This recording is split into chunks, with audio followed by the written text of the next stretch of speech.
بسم اللہ الرحمن الرحیم۔ دروس البلاغہ کا الباب الخامس ہے فی الاطلاق والتقیید، سبق نمبر 1 میں خوش آمدید۔ آج کے سبق کے اندر ہم پڑھیں گے کہ حکم کب مطلق اور کب مقید ہوگا۔ عبارت دیکھ لیں۔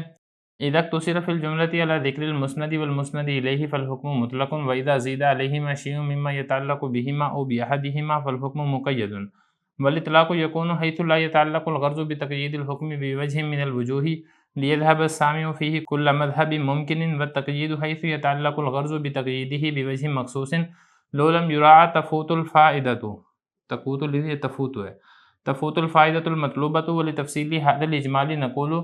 إن التقييد يكون بالمفاعيل ونحوها والنواسخ والشرط والنفي والتوابع وغير ذلك، وأما المفاعيل ونحوها فالتقييد بها يكون لبيان نوع الفعل أو ما وقع عليه أو فيه أو لأجله أو بمقارنته أو بيان المبهم من الهيئة والذات أو بيان عدم شمول الحكم، وتكون القيود محط الفائدة والكلام بدونها كاذبا أو غير مقصود بالذات، نحو وما خلقنا السماوات والأرض وما بينهما لاعبين۔ ترجمہ دیکھ لیں۔ اور جب اکتفا کیا جائے جملے میں مسند اور مسند الیہ کے ذکر پر تو حکم مطلق ہوتا ہے، اور جب اضافہ کر دیا جائے ان دونوں میں سے کسی ایسی چیز کا جس کا تعلق ان دونوں کے ساتھ ہو یا ان دونوں میں سے کسی ایک کے ساتھ ہو تو حکم مقید ہوتا ہے۔ مطلق حکم وہاں پر ہوتا ہے کہ جہاں پر غرض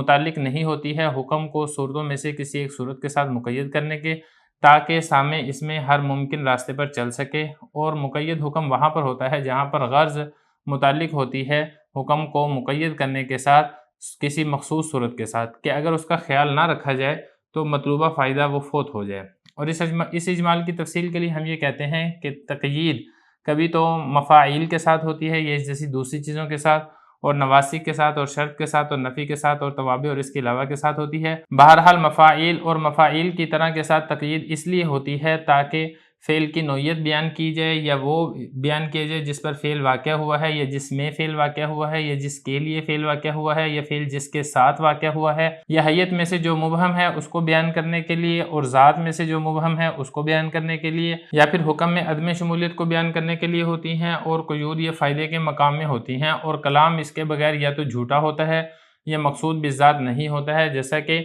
وما خلقنا السماواتی نہیں پیدا کیا ہم نے آسمانوں کو اور زمین کو اور جو ان دونوں کے درمیان ہے لاعبین فضول یا بیکار۔ عبارت اور ترجمہ ہو چکا ہے، اب چلتے ہیں اس کی تشریح کی طرف۔ 5واں باب یہاں سے شروع ہو رہا ہے فی الاطلاق والتقیید۔ دیکھیں جملے کو مطلق کب لایا جائے گا اور مقید کب لایا جائے گا، اس کے بارے میں کیا ضابطہ ہے اور کیا فوائد ہیں، وہ ساری چیزیں انشاءاللہ ہم اس باب کے اندر کور کریں گے، اور اسی کے ساتھ ساتھ ہم یہ بھی پڑھیں گے کہ وہ کون سی چیزیں ہیں جس کی وجہ سے حکم مقید ہوتا ہے، اور اسی کے ساتھ ساتھ آج کے سبق کے اندر 5 مفاعیل سے مقید کرنے کا فائدہ بھی ہم انشاءاللہ پڑھیں گے۔ سب سے پہلے بات کر لیتے ہیں کہ حکم مطلق کب ہوتا ہے۔ لیکن جب جملے کے اندر صرف مسند اور مسند الیہ کا تذکرہ کیا جائے اور ان دونوں کے متعلقات کا ذکر نہ کیا جائے تو اس وقت حکم مطلق ہوگا، اور اگر مسند اور مسند الیہ کے علاوہ جملے میں کسی ایسی چیز کا اضافہ کیا جائے جس کا تعلق مسند اور مسند الیہ دونوں کے ساتھ ہے، یا پھر ان دونوں میں سے کسی ایک کے ساتھ ہے، تو اس وقت حکم مقید ہوگا۔ اب ذرا عبارت دیکھیں، فرما رہے ہیں اذا اقتصر، جب اختصار کیا جائے، اکتفا کیا جائے جملے میں علی ذکر المسند والمسند الیہ، مسند اور مسند الیہ کے تذکرے پر، یعنی اس کے علاوہ کسی اور چیز کو ذکر نہ کیا جائے تو حکم مطلق ہوگا۔ وَإِذَا زِيدَ عَلَيْهِمَا، اور جب ان دونوں پر اضافہ کیا جائے کسی چیز کا، یعنی مسند اور مسند الیہ کے اوپر کسی اور چیز کا بھی اضافہ کیا جائے، مما، اور وہ چیز ایسی ہو یتعلق بہما جس کا تعلق ان دونوں کے ساتھ ہے، یعنی مسند اور مسند الیہ دونوں کے ساتھ ہے، او بأحدہما، یا ان دونوں میں سے کسی ایک کے ساتھ ہے، یعنی یا تو صرف مسند کے ساتھ ہے یا پھر صرف مسند الیہ کے ساتھ ہے، تو پھر اس صورت حکم فالحکم مقید، پھر اس وقت حکم مقید ہوگا۔ مطلق حکم ایسی جگہ پر ہوتا ہے جہاں پر متکلم کی غرض تقیید کے طریقوں میں سے کسی طریقے کے ساتھ حکم کو مقید کرنے سے متعلق نہ ہو، یعنی متکلم کا جو مقصد ہے وہ بغیر کسی تفصیل کے، بغیر کسی تشریح کے مخاطب کے سامنے محض اپنی بات پیش کرنا ہو، تاکہ جو سامع کا ذہن ہے وہ اس حکم سے متعلقہ ہر ممکن جگہ پر چلا جائے، اور اس کلام سے جو بھی مطلب لینا ممکن ہو وہ مطلب مراد لی جا سکے۔ مثال کے طور پہ میں کہتا ہوں جاء زید، اب یہ جو حکم ہے زید کہنے کے، یہ حکم مطلق ہے، اب اس کے اندر مزید کوئی تفصیل نہیں ہے کہ زید کب آیا، کیوں آیا، کہاں سے آیا، کس لیے آیا، یہ ساری کی ساری قید سے یہ آزاد ہے، تو اس لیے اس کو کہا جائے گا کہ یہ حکم مطلق ہے۔ اب ذرا بارے دیکھیں، فرمانے ہیں کہ والاطلاق، یعنی حکم مطلق یکون ہوتا ہے کس وقت، اس وقت ہوتا ہے، حیث اس وقت یا اس حیثیت سے کہ غرض حکم کو مقید کرنے سے متعلق نہیں ہوتی، بوجہ من الوجوہ، جو مقید کرنے کی صورتیں ہیں ان صورتوں میں سے کسی ایک صورت کے ساتھ حکم کو مقید کرنے سے متکلم کی کوئی غرض متعلق نہیں ہوتی ہے، اس کا کوئی ایسا مقصد نہیں ہوتا ہے کہ وہ حکم کو اس کے مقید کرنے کی اغراض میں سے کسی غرض کے ساتھ مقید کرے۔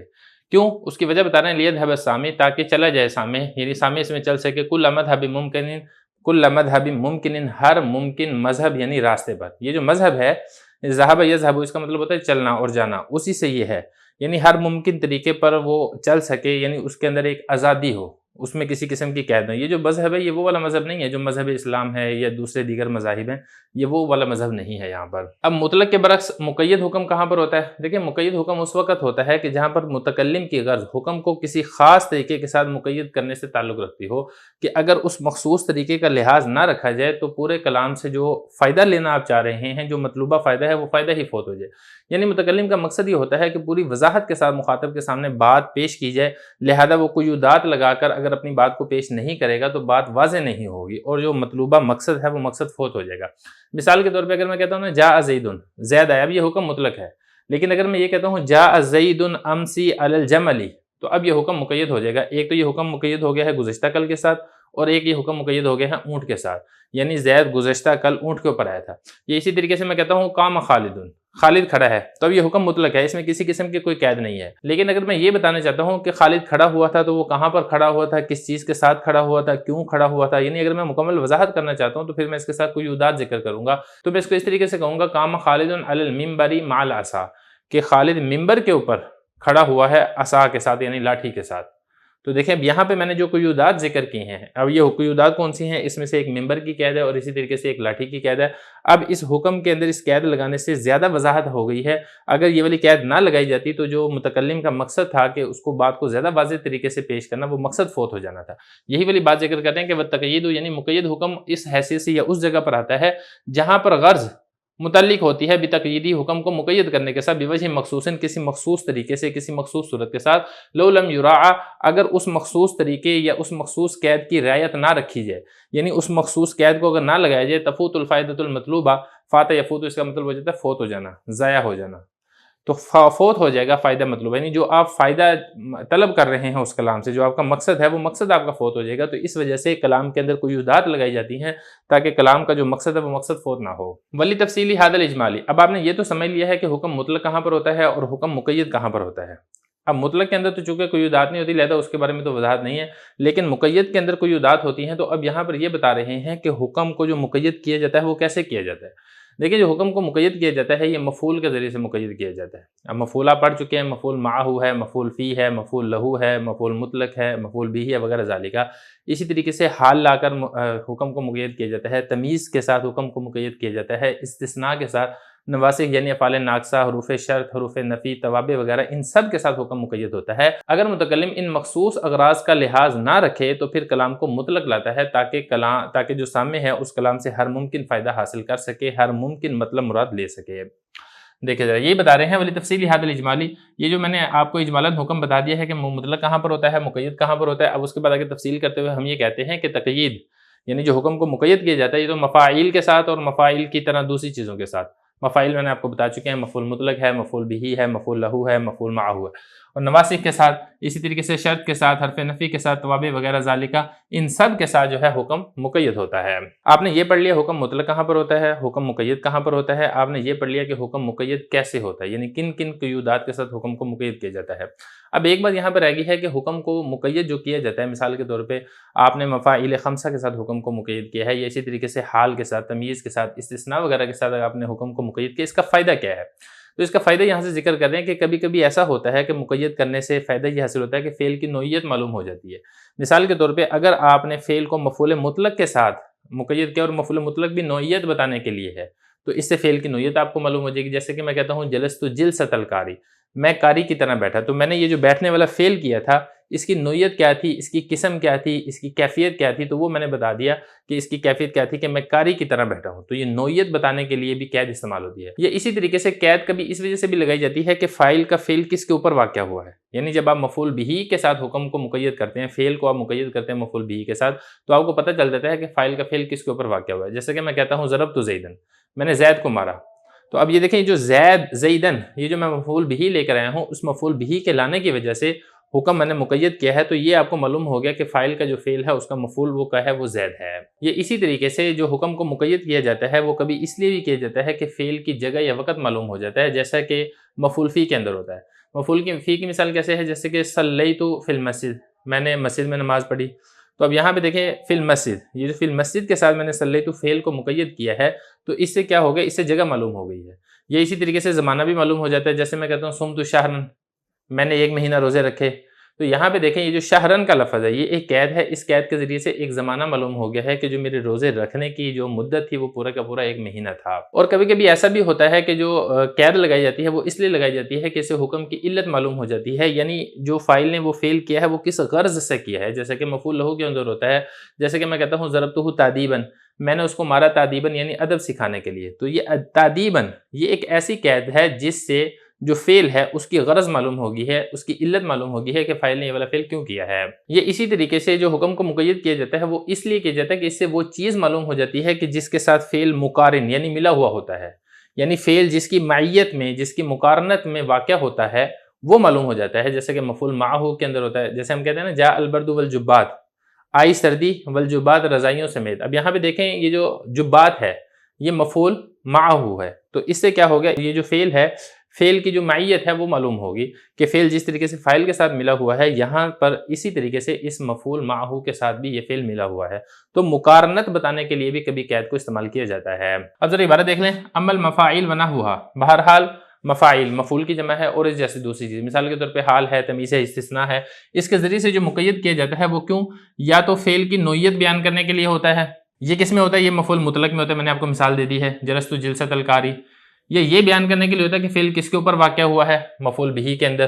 او فیہ، یا فعل ہے وہ کس میں واقع ہوا ہے؟ یعنی زمانے میں یا مکان میں، مفعول فی کے اندر۔ او لیجلہ، یا فعل کس لیے واقع ہوا ہے؟ مفعول لہو کے اندر۔ مثالیں میں ساری آپ کو دے چکا ہوں۔ او بمقارنتہ، یا پھر فعل جس کے ساتھ واقع ہوا ہے، جس کی معیت میں واقع ہوا ہے، یعنی مفعول معہ کے اندر۔ تو اس کی مثالیں میں آپ کو دے چکا ہوں۔ یہ بعض اوقات ایسا ہوتا ہے کہ کوئی مبہم حیت ہوتا ہے یا کوئی مبہم ذات ہوتی ہے، اس کی وضاحت کے لیے تقیید کو لایا جاتا ہے، حکم کو مقید کیا جاتا ہے، جیسا کہ حال ہے اور تمیز ہے۔ جیسے کہ میں کہتا ہوں نا جاء زید راکباً، اب اس میں دیکھیں جاء زید، زید آیا،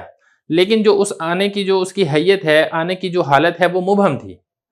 اب جب میں نے راکباً کہہ دیا، جو میں نے حال لے کر آیا ہوں راکباً کہ زید آیا میرے پاس اس حال میں کہ وہ سوار تھا،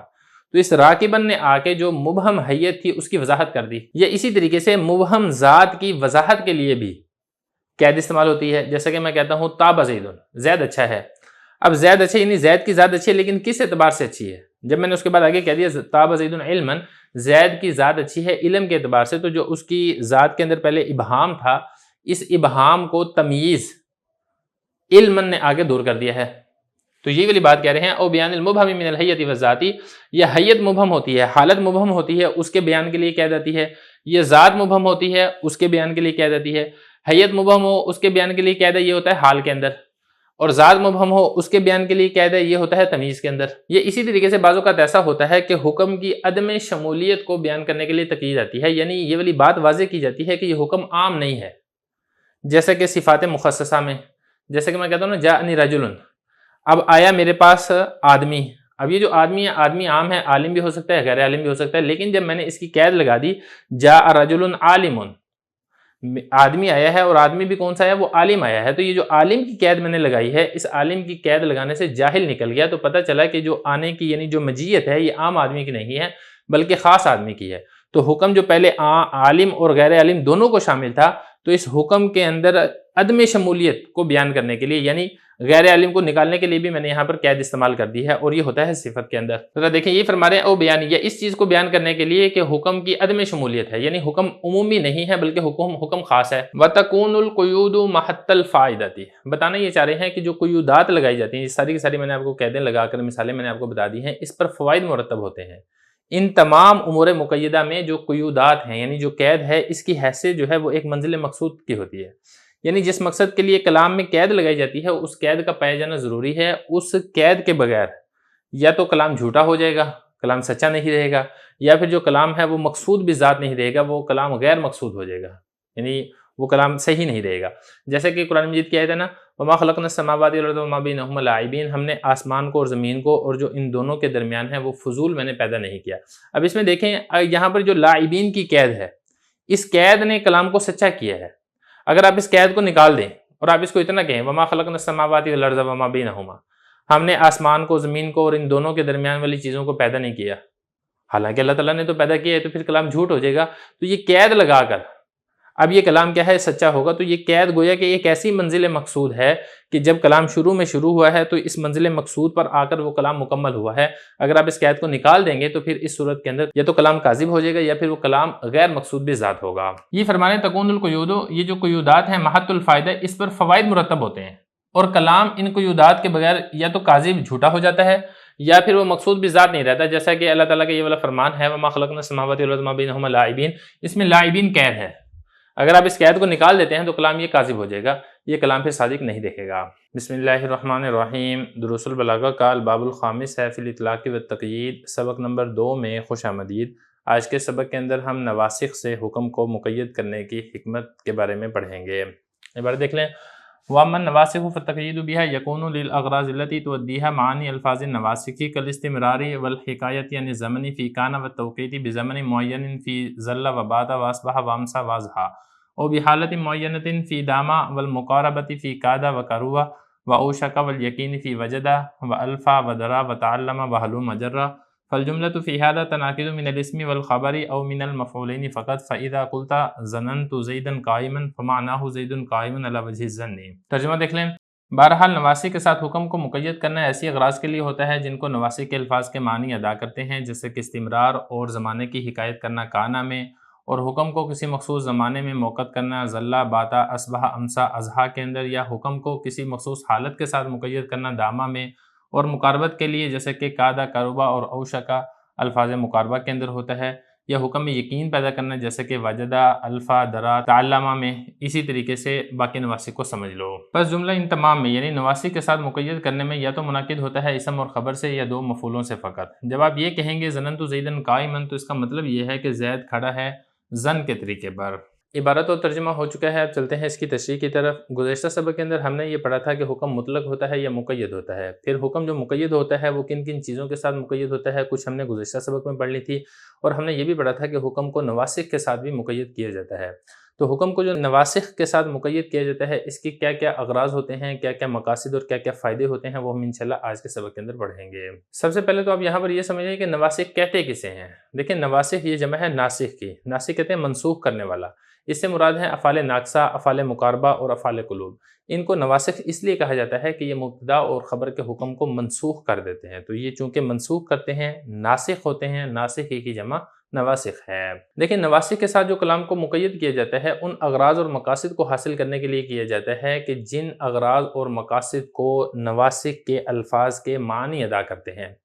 مثال کے طور پہ استمرار یعنی حکم کا ہمیشہ جاری رہنا، یا زمانے کی حکایت بیان کرنا. اب افعال ناقصہ میں سے جو کانا ہے یہ اس چیز کو ادا کرتا ہے. اب جیسے مثال ہے نا کان اللہ سمیعا بصیرا، اللہ تعالیٰ سننے والا ہے، اللہ تعالیٰ دیکھنے والا ہے. اب اس میں یہ جو کانا کا لفظ ہے اس نے استمرار کا معنی بیان کیا ہے. استمرار کا مطلب کیا ہے کہ یہ حکم ہمیشہ کے لیے جاری ہے. اللہ تعالیٰ ہمیشہ سے ہی سننے والا ہے، اللہ تعالیٰ ہمیشہ سنتا رہے گا، اللہ تعالیٰ ہمیشہ سے ہی دیکھنے والا ہے، اور اللہ تعالیٰ ہمیشہ ہی دیکھتا رہے گا. یہ اسی طریقے سے میں کہتا ہوں کان زید صائما،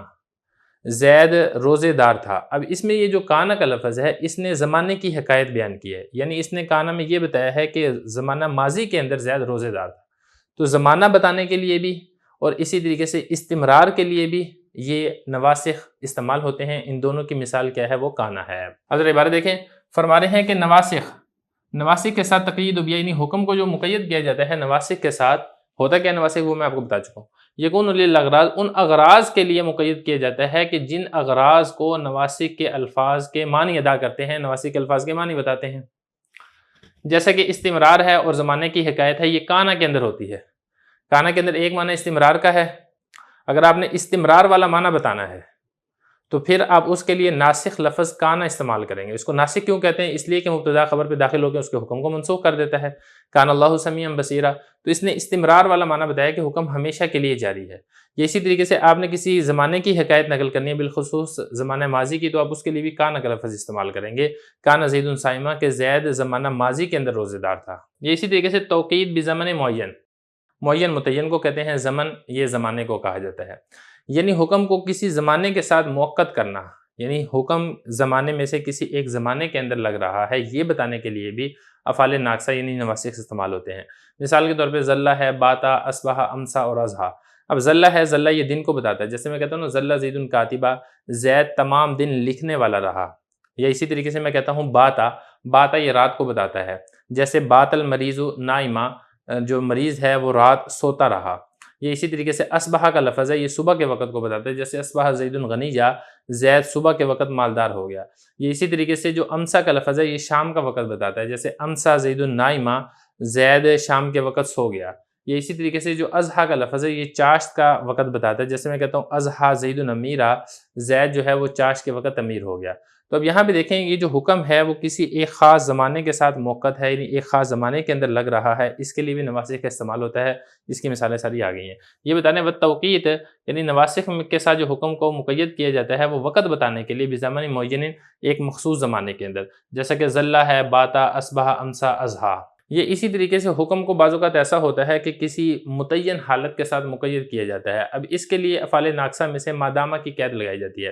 جیسے کہ میں کہتا ہوں کسی کو اجلس ما دام الامیر جالسا، تو اس وقت تک بیٹھا رہے جب تک امیر بیٹھا ہوا ہے۔ اب یہاں پہ دیکھیں یہ جو بیٹھنا ہے، بیٹھنے کو مقید کیا گیا ہے، موقت کیا گیا ہے امیر کے بیٹھنے کے ساتھ، تو مخصوص وقت کے اندر حکم کو مقید کرنے کے لیے یہاں پر مادامہ جو افعال ناقصہ یعنی نواسخ میں سے ایک لفظ ہے اس کا استعمال کیا جا رہا ہے۔ یہی والی بات بتا رہے ہیں بحالت معینۃ، یعنی حکم کو کسی مخصوص حالت کے ساتھ مقید کرنا، دامہ کے اندر یہ ایسے ہوتا ہے۔ یہ اسی طریقے سے اگر فعل کے قریب ہونے کو بتانا ہو تو اس کے لیے افعال مقاربہ استعمال ہوتے ہیں، جیسے کادہ ہے، کاروبہ ہے، اوشکا ہے۔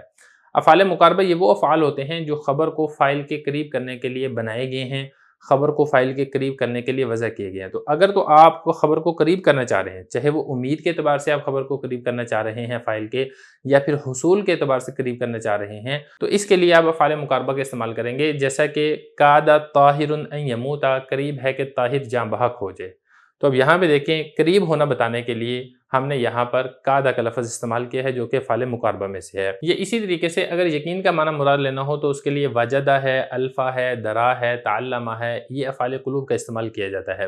ان کو افعال قلوب اس لیے کہا جاتا ہے کہ یہ اعضائے ظاہری سے یعنی ہاتھوں پاؤں وغیرہ سے صادر نہیں ہوتے ہیں، بلکہ ان کا تعلق دل کے ساتھ ہوتا ہے۔ اب یہ یا تو آتے ہیں شک کے لیے یا آتے ہیں یقین کے لیے، اور بعض ایسے ہوتے ہیں جو شک اور یقین دونوں کے لیے استعمال ہوتے ہیں۔ خلاصہ یہ کہ شک کے لیے یا یقین کے لیے ہے، چونکہ دونوں کا تعلق دل کے ساتھ ہے اس لیے اس قسم کے افعال کو افعال قلوب کہہ دیا جاتا ہے۔ اب افعال قلوب میں سے ایک لفظ ہے حسبت، ظننت اور خلت، یہ شک کے لیے استعمال ہوتا ہے، اور افعال قلوب میں سے ایک لفظ ہے علمت، دوسرا ہے رأیت، تیسرا ہے وجدت، الفیت، دریت، یہ والے جو الفاظ ہیں یہ یقین کے لیے استعمال ہوتے ہیں۔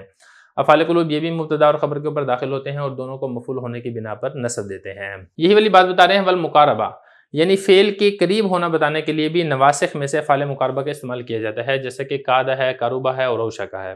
یہ اسی طریقے سے یقین بتانے کے لیے افعال قلوب میں سے وجدہ ہے، الفا ہے، درا ہے، تعلمہ ہے، اسی طریقے سے آپ آگے چلتے ہیں وہ استعمال کیے جاتے ہیں۔ اسی طریقے سے جو شک والا معنی بتانے کے لیے بھی آپ افعال قلوب کا استعمال کرتے ہیں۔ فالجملۃ فی ھذا تنعقد، مسئلہ یہاں پر یہ ہے کہ نواسخ سے مقید کرنے کی صورت میں جملہ کس طریقے سے بنتا ہے، اسی سوال کا یہاں سے جواب دیا جا رہا ہے۔ دیکھیں جب آپ نواسخ کے ساتھ حکم کو مقید کرتے ہیں اور نواسخ جو ہے یہ حکم کے لیے صرف قید کی حیثیت رکھتے ہیں، تو اس صورت میں جملہ یا تو اسم اور خبر سے مل کر بنے گا۔ اس کی مثال ہے جیسے کہ کان زید منطلقا، اب یہاں پہ دیکھیں زید یہ اسم ہے اور منطلقہ یہ خبر ہے، اور یہ جو شروع کے اندر کانا ہے یہ صرف اور صرف قید کی حیثیت رکھتا ہے۔ یا پھر اس صورت کے اندر جو آپ جملہ بنائیں گے یہ دو مفعولوں سے مل کر جملہ بنائیں گے۔ اگر آپ نے جملے کے اندر افعال قلوب کا استعمال کیا ہے، جیسے نا ظننت زیدن قائم، یہ مثال بھی یہاں پر ذکر کی گئی ہے۔ اب یہاں پہ دیکھیں ظننت یہ تو ہے افعال قلوب، اور زیدن یہ اس کا مفعول اول ہے، قائمن اس کا مفعول ثانی ہے، تو دو مفعولوں سے مل کر یہ جملہ بن رہا ہے۔ خلاصہ یہ ہے کہ جو نواسخ ہے، نواسخ سے پہلے بھی حکم لگ رہا تھا لیکن وہ خصوصیت سے خالی تھا، لیکن جب آپ نے اس کے اوپر نواسخ داخل کر دیے ہیں تو نواسخ کے داخل کرنے کے بعد جملے کے اندر لفظی اور معنی خصوصیت اور تخصیص پیدا ہو چکی ہے جو کہ نواسخ کے داخل ہونے سے پہلے نہیں تھی۔ دیکھیے یہ بتا رہے ہیں فالجملۃ فی ھذا، یعنی نواسی کے ساتھ حکم کو مقید کرنے کی صورت میں جملہ یا تو اسم اور خبر سے مل کر بنے گا، مثال میں نے آپ کو دے دی ہے، یا دو مفعولوں سے مل کر بنے گا فقط، جیسا کہ جب آپ یہ کہیں گے نا ظننت زیدن قائما، اب یہاں پہ دیکھیں یہ اس کا مفعول اول ہے زید اور اس کا مفعول ثانی ہے قائم، فمعناہ، اب اس کا مطلب یہ ہے کہ زید کھڑا ہے علی وجہ الظن،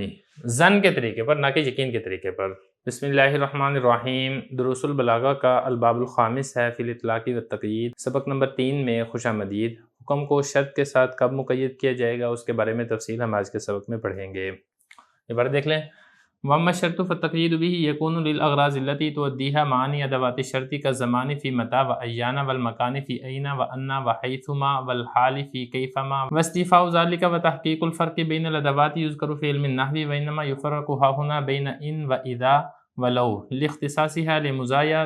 تَعُدُّ مِنْ وُجُوهِ الْبَلَاغَةِ۔ ترجمہ دیکھ لیں، بہرحال شرط کے ساتھ حکم کو مقید کرنا ان اغراض کے لیے ہوتا ہے جن کو حروف شرط کے معنی ادا کرتے ہیں، جیسا کہ زمانہ متا اور ایانہ میں، اور جگہ اینا اور انا اور حیثما میں، اور حالت کیفما میں، اور اس بحث کا پورا بیان اور حرف شرط کے درمیان فرق کی تحقیق ذکر کی گئی ہے علم نحو میں، سوائے اس کے نہیں یہاں پر فرق ذکر کیا جائے گا ان، اذا اور لو کا، اس لیے کہ ان دونوں کی ایسی اضافی خصوصیات کے ساتھ تخصیص ہے جو کہ بلاغت کی صورتوں میں شمار ہوتے ہیں۔ عبارت ہو چکی ہے، ترجمہ ہو چکا ہے، اب چلتے ہیں اس کی تشریح کی طرف۔ حکم مطلق ہوتا ہے، مقید ہوتا ہے، کچھ چیزوں کے ساتھ حکم مقید ہوتا ہے۔ گزشتہ سبق کے اندر ہم نے نواسی کے ساتھ حکم کو مقید کرنے کی صورتیں پڑھ لی تھی۔ آج کے سبق کے اندر ہم حکم کو شرط کے ساتھ مقید کیا جاتا ہے تو کیوں کیا جاتا ہے، اس کے کیا کیا فائدے ہیں، کیا کیا غرضیں ہیں اور کیا کیا اسباب ہیں، وہ ہم انشاءاللہ ایک ایک کر کے تفصیل سے پڑھیں گے۔ دیکھیں حکم کو جو شرط کے ساتھ مقید کیا جاتا ہے ان اغراض و مقاصد کی وجہ سے کیا جاتا ہے جن کو حسب موقع حرف شرط کے معنی ادا کرتے ہیں۔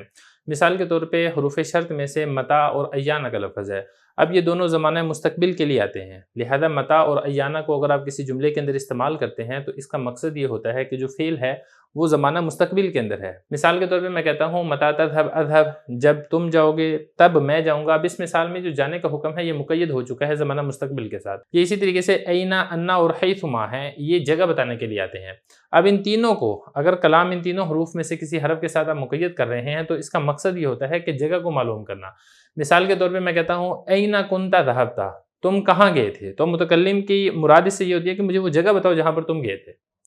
تو جگہ متعین کرنے کے لیے، جگہ معلوم کرنے کے لیے یہ والا لفظ یہاں پہ استعمال ہوا ہے۔ یہ اسی طرح جب حال کے ساتھ حکم کو مقید کیا جاتا ہے تو کیفما یہ لفظ استعمال کیا جاتا ہے۔ مثال کے طور پہ میں کہتا ہوں کیفما انتا،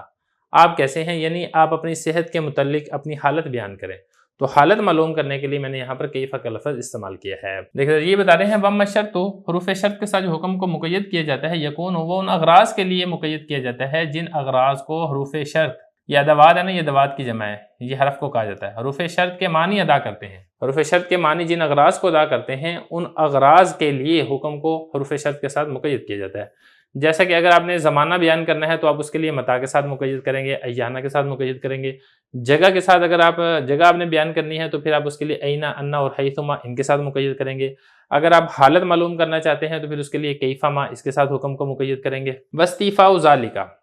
مصنف رحمۃ اللہ یہاں سے یہ بتا رہے ہیں کہ اس بحث کی پوری تفصیل، مکمل وضاحت اور یہ جو حروف شرط ہیں ان کے جو تمام حروف ہیں ان کے درمیان کیا کیا فرق ہے، یہ ساری کی ساری جو تحقیق ہے وہ کتب نحو کے اندر موجود ہے، وہاں سے آپ تفصیل دیکھ سکتے ہیں۔ لہذا جو حروف شرط کے درمیان جو فرق ہے یہ فرق ہم یہاں پہ بیان نہیں کریں گے کیونکہ فن بلاغت سے اس کا کوئی خاص تعلق نہیں ہے، لیکن یہاں پہ 3 حرف ایسے ہیں، ان میں سے ایک ان ہے، دوسرا اذا ہے اور تیسرا لو ہے، ان کے درمیان جو فرق ہے اس کو ہم یہاں پہ بیان کریں گے کیونکہ یہ جو 3 حروف ہیں ان کو ایسے نفیس معنی اور عمدہ صفات کے ساتھ ان کا ایک خصوصی تعلق ہے جس کی وجہ سے ان تینوں حروف کا شمار فن بلاغت کی اقسام کے اندر ہوتا ہے، لہذا ہم ان 3 کے بارے میں تو بحث کریں گے، اس کے علاوہ جو باقی ہیں اور ان کے درمیان کیا فرق ہے حروف شرط کے درمیان، اس کے بارے میں ہم یہاں پہ بحث نہیں کریں گے۔ یہ فرما رہے ہیں استیفاء ذالک، استیفاء کا مطلب ہوتا ہے پورا، مکمل،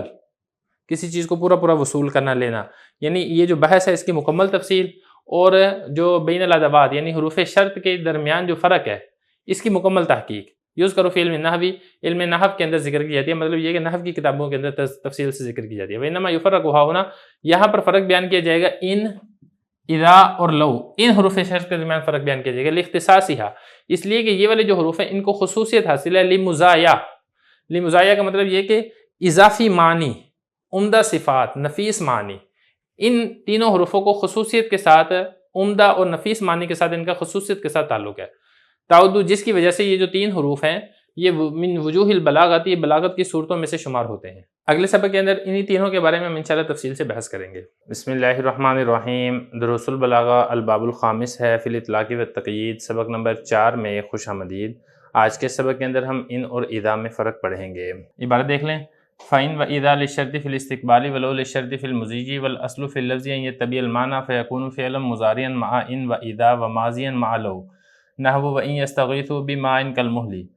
وَإِذَا تُرَدُّ إِلَى قَلِيلٍ تَقْنَعُ وَلَوْ شَاءَ لَهَدَاكُمْ أَجْمَعِينَ۔ وَالْفَرْقُ بَيْنَ إِن وَإِذَا أَنَّ الْأَصْلَ عَدْمُ الْجَزْمِ بِوُقُوعِ الشَّرْطِ مَعَ إِن وَالْجَزْمُ بِوُقُوعِهِ مَعَ إِذَا، وَلِهَذَا غَلَبَ اسْتِعْمَالُ الْمَاضِي مَعَ إِذَا فَكَأَنَّ الشَّرْطَ واقع بِالْفِعْلِ بِخِلَافِ إِن۔ فَإِذَا قُلْتَ إن أبرأ من مرضي أتصدق ب1000 دينار كنت شاكا في البرء، وإذا قلت إذا برئت من مرضي تصدقت كنت جازما به أو كالجازم، وعلى ذلك فالأحوال النادرة تذكر في حيز إن والكثيرة في حيز إذا، ومن ذلك قوله تعالى فإذا جاءتهم الحسنة قالوا لنا هذه وإن تصبهم سيئة يطيروا بموسى ومن معه، فلكون مجيء الحسنة محققا إذ المراد بها مطلق الحسنة الشامل لأنواع كثيرة كما يفهم من التعريف بأل الجنسية ذكر مع إذا وعبر عنه بالماضي، ولكون مجيء السيئة نادرا إذ المراد بها نوع مخصوص كما يفهم من التنكير وهو الجدب ذكر مع إن وعبر عنه بالمضارع، ففي الآية من وصفهم بإنكار النعم وشدة التحامل على موسى علیہ السلام ما لا يخفى۔ ترجمہ دیکھ لیں، ان اور اذا مستقبل میں شرط کے لیے استعمال ہوتے ہیں اور لو ماضی میں شرط کے لیے استعمال ہوتا ہے، اور اصل لفظ میں یہ ہے کہ وہ معنی کے تابع ہو، لہذا یہ فعل مضارع ہوگا ان اور اذا کے ساتھ اور فعل ماضی ہوگا لو کے ساتھ، جیسے کہ قرآن مجید میں ہے وَإِن يَسْتَغِيثُوا بِمَاءٍ كَالْمُهْلِ، اور اسی طریقے سے اِذَا تُرَدُّ إِلَى قَلِيلٍ تَقْنَعُ، اور اسی طریقے سے لَوْ شَاءَ لَهَدَاكُمْ أَجْمَعِينَ۔ اور فرق اور ان اور اذا کے اندر یہ ہے کہ اصل شرط کے واقع ہونے کا یقین نہ ہونا ہے ان کے ساتھ اور یقین ہونا ہے اذا کے ساتھ، اسی وجہ سے ماضی میں غلبہ استعمال ہوتا ہے اذا کے ساتھ، گویا کہ شرط واقع ہو چکی ہے فعل کے ساتھ، بخلاف ان کے جب آپ یہ کہیں گے ان ابرأ من مرضی اتصدق ب1000 دینار تو آپ کو شک ہوگا صحت یاب ہونے میں، اور جب آپ یہ کہیں گے اذا بریت من مرضی تصدقت تو آپ کو یقین ہوگا صحت کے بارے میں، یا پھر آپ یقین کی طرح ہوں گے۔ اسی وجہ سے احوال نادرہ یعنی وہ احوال جو کبھی کبھی ہوتے ہیں ان کو ذکر کیا جاتا ہے ان کی جگہ میں، اور وہ احوال جو کثرت کے ساتھ ہوتے ہیں ان کو ذکر کیا جاتا ہے اذا کی جگہ میں۔ اسی وجہ سے اللہ تعالیٰ کا یہ فرمان ہے فَإِذَا جَاءَتْهُمُ الْحَسَنَةُ قَالُوا لَنَا هَٰذِهِ وَإِن تُصِبْهُمْ سَيِّئَةٌ يَطَّيَّرُوا بِمُوسَىٰ وَمَن مَّعَهُ، اس لیے کہ اچھائی کا آنا یہ ثابت شدہ تھا، اس لیے کہ مراد یہاں پر اچھائی سے مطلق ہے جو کہ شامل ہے انواع کثیرہ کو، جیسا کہ سمجھا گیا ہے الحسنہ معرفہ کے الف لام جنسیہ سے جس کو ذکر کیا گیا ہے اذا کے ساتھ، اور تعبیر کیا گیا ہے اس کو ماضی سے، اور اس وجہ سے کہ برائی کا آنا یہ نادر ہے، بہت کم واقع ہونا ہے، اس لیے کہ مراد یہاں سے برائی کی ایک خاص قسم ہے جو کہ سمجھی جا رہی ہے نکرہ سے، اور وہ جدب ہے یعنی قحط سالی ہے جس کو ذکر کیا گیا ہے ان کے ساتھ، اور تعبیر کیا گیا ہے اس کو فعل مضارع سے، لہذا آیت میں کفار کی صفت ذکر کی گئی ہے کہ وہ نعمتوں کا انکار کرتے ہیں اور حضرت موسیٰ علیہ السلام پر مظالم کی سختی کرتے ہیں جو کہ مخفی نہیں ہے۔ عبارت و ترجمہ ہو چکا ہے، اب چلتے ہیں اس کی تشریح کی طرف۔ حکم مطلق بھی ہوتا ہے، حکم مقید بھی ہوتا ہے۔ حکم مقید کی بحث چل رہی تھی کہ مختلف چیزوں کے ذریعے سے حکم کو مقید کیا جاتا ہے، اس میں ہم نے ایک یہ والی بات پڑھی تھی کہ حروف شرط کے ذریعے سے بھی حکم کو مقید کیا جاتا ہے۔ پھر ہم نے یہ پڑھا تھا کہ جو حروف شرط ہیں اس کے بارے میں ساری تفصیل جو ہے وہ آپ نحو کے اندر پڑھیں گے، لیکن 3 حروف شرط ایسے ہیں، ان میں سے ایک ان ہے، دوسرا اذا ہے اور تیسرا لو ہے، جس کا خاص طور پر ذکر علم بلاغت کے اندر کیا جاتا ہے۔ آج کا جو سبق ہے، آج کا سبق انہی 3 حروف کے متعلقہ ہے، ان، اذا اور لو، ان کے درمیان باہمی کیا فرق ہے اور ان کی کیا خصوصیات ہیں، اور ان تینوں کی الگ الگ وضاحت انشاءاللہ آج کے سبق کے اندر ذکر کی جائے گی۔ پہلی بات تو آپ نے یہاں پر یہ سمجھنی ہے کہ ان، اذا اور لو ان تینوں کا معنی شرط ہے، یعنی شرط کے معنی کے اندر یہ تینوں ثابت ہیں، محقق ہیں، لیکن استعمال میں یہ مختلف ہے۔ استعمال میں مختلف اس طریقے سے ہیں کہ ان اور اذا یہ شرط کے لیے تو استعمال ہوتے ہیں لیکن زمانہ مستقبل میں، جبکہ لو یہ بھی شرط کے لیے استعمال ہوتا ہے لیکن زمانہ ماضی میں، یعنی ان اور اذا یہ اس شرط کے لیے استعمال ہوتے ہیں جس کا تعلق زمانہ مستقبل کے ساتھ ہو، اور لو اس شرط کے لیے استعمال ہوتا ہے جس کا تعلق زمانہ ماضی کے ساتھ ہو۔ اور آپ کو معلوم ہے کہ لفظ میں یہ والا قاعدہ کلیہ ہوتا ہے کہ لفظ معنی کے تابع ہوتا ہے، تو چونکہ ان اور اذا اس کا معنی مستقبل والا ہے، لہذا شرط کے اندر ان اور اذا کے ساتھ فعل مضارع ہوگا، کیونکہ فعل مضارع کے اندر مستقبل والا معنی پایا جاتا ہے،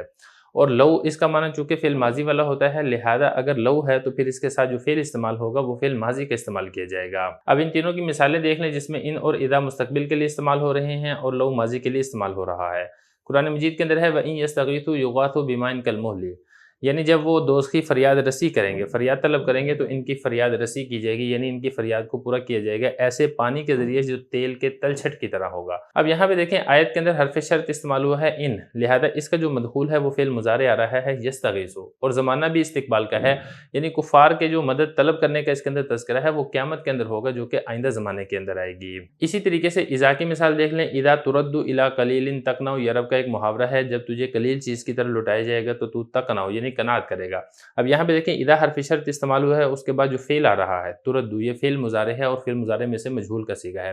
اور اسی طرح جو زمانہ ہے زمانہ بھی یہاں پر استقبال کا کیا جا رہا ہے، کیونکہ میں نے آپ کو بتایا ہے کہ اذا کے معنی کے تابع ہوگا، لفظ کا اعتبار نہیں ہوتا بلکہ لفظ کا معنی کا اعتبار ہوتا ہے، تو چونکہ ان اور اذا اس کا تعلق مستقبل کے ساتھ ہے، لہذا یہاں پر جو معنی کیا جائے گا وہ مستقبل کا ہی کیا جائے گا۔ اسی طرح اب لو کی مثال دیکھ لیں، لو کے بارے میں نے آپ کو یہ بتایا تھا کہ لو فعل ماضی کے اوپر داخل ہوتا ہے، یعنی گزشتہ زمانے کے ساتھ اس کا تعلق ہوتا ہے۔ اس کی مثال ہے قرآن مجید میں اللہ تعالیٰ فرماتے ہیں لو شاء اللہ لہداکم اجمعین، اگر اللہ تعالیٰ چاہتے تو تم سب کو ہدایت دے دیتے۔ اب یہاں پہ دیکھیں لو یہ فعل ماضی کے اوپر داخل ہے، کیونکہ نا شاء یشاء، شاء ظاہر ہے یہ فعل ماضی کا صیغہ ہے، اور یہ جو شرط ہے اس کا تعلق زمانہ ماضی کے ساتھ ہے، اس لیے کہ لو کے بعد فعل ماضی یہاں پر اس لیے لے کر آئے ہیں کیونکہ یہ لو کے معنی کے تابع ہے اور لفظ کے اعتبار نہیں ہوتا ہے بلکہ معنی کے اعتبار کیا جاتا ہے۔ اب ذرا عبارت دیکھ لیں تاکہ بات سمجھنی آسان ہو جائے۔ فرما رہے ہیں کہ ان اور اذا یہ شرط کے لیے استعمال ہوتے ہیں لیکن زمانہ مستقبل کے اندر، اور لو یہ بھی شرط کے لیے استعمال ہوتا ہے فی المضی گزرے ہوئے زمانے میں، یعنی زمانہ ماضی میں۔ اب آگے بتا رہے ہیں کہ اصل لفظ میں یہ ہے کہ وہ معنی کے تابع ہوتا ہے، تو چونکہ ان کا معنی مستقبل والا اور ماضی والا ہے، لہذا یہاں پر جو لفظ آپ استعمال کریں گے، لفظ بھی اگر آپ وہ لے کر آئے ہیں ان اور اذا لے کر آئے ہیں تو آپ لفظ بھی استقبال والا یعنی فعل مضارع لے کر آئیں گے، اور اگر آپ لو لے کر آئے ہیں تو پھر لفظ بھی یہاں پر جو فعل لے کر آئیں گے وہ فعل ماضی والا لے کر آئیں گے۔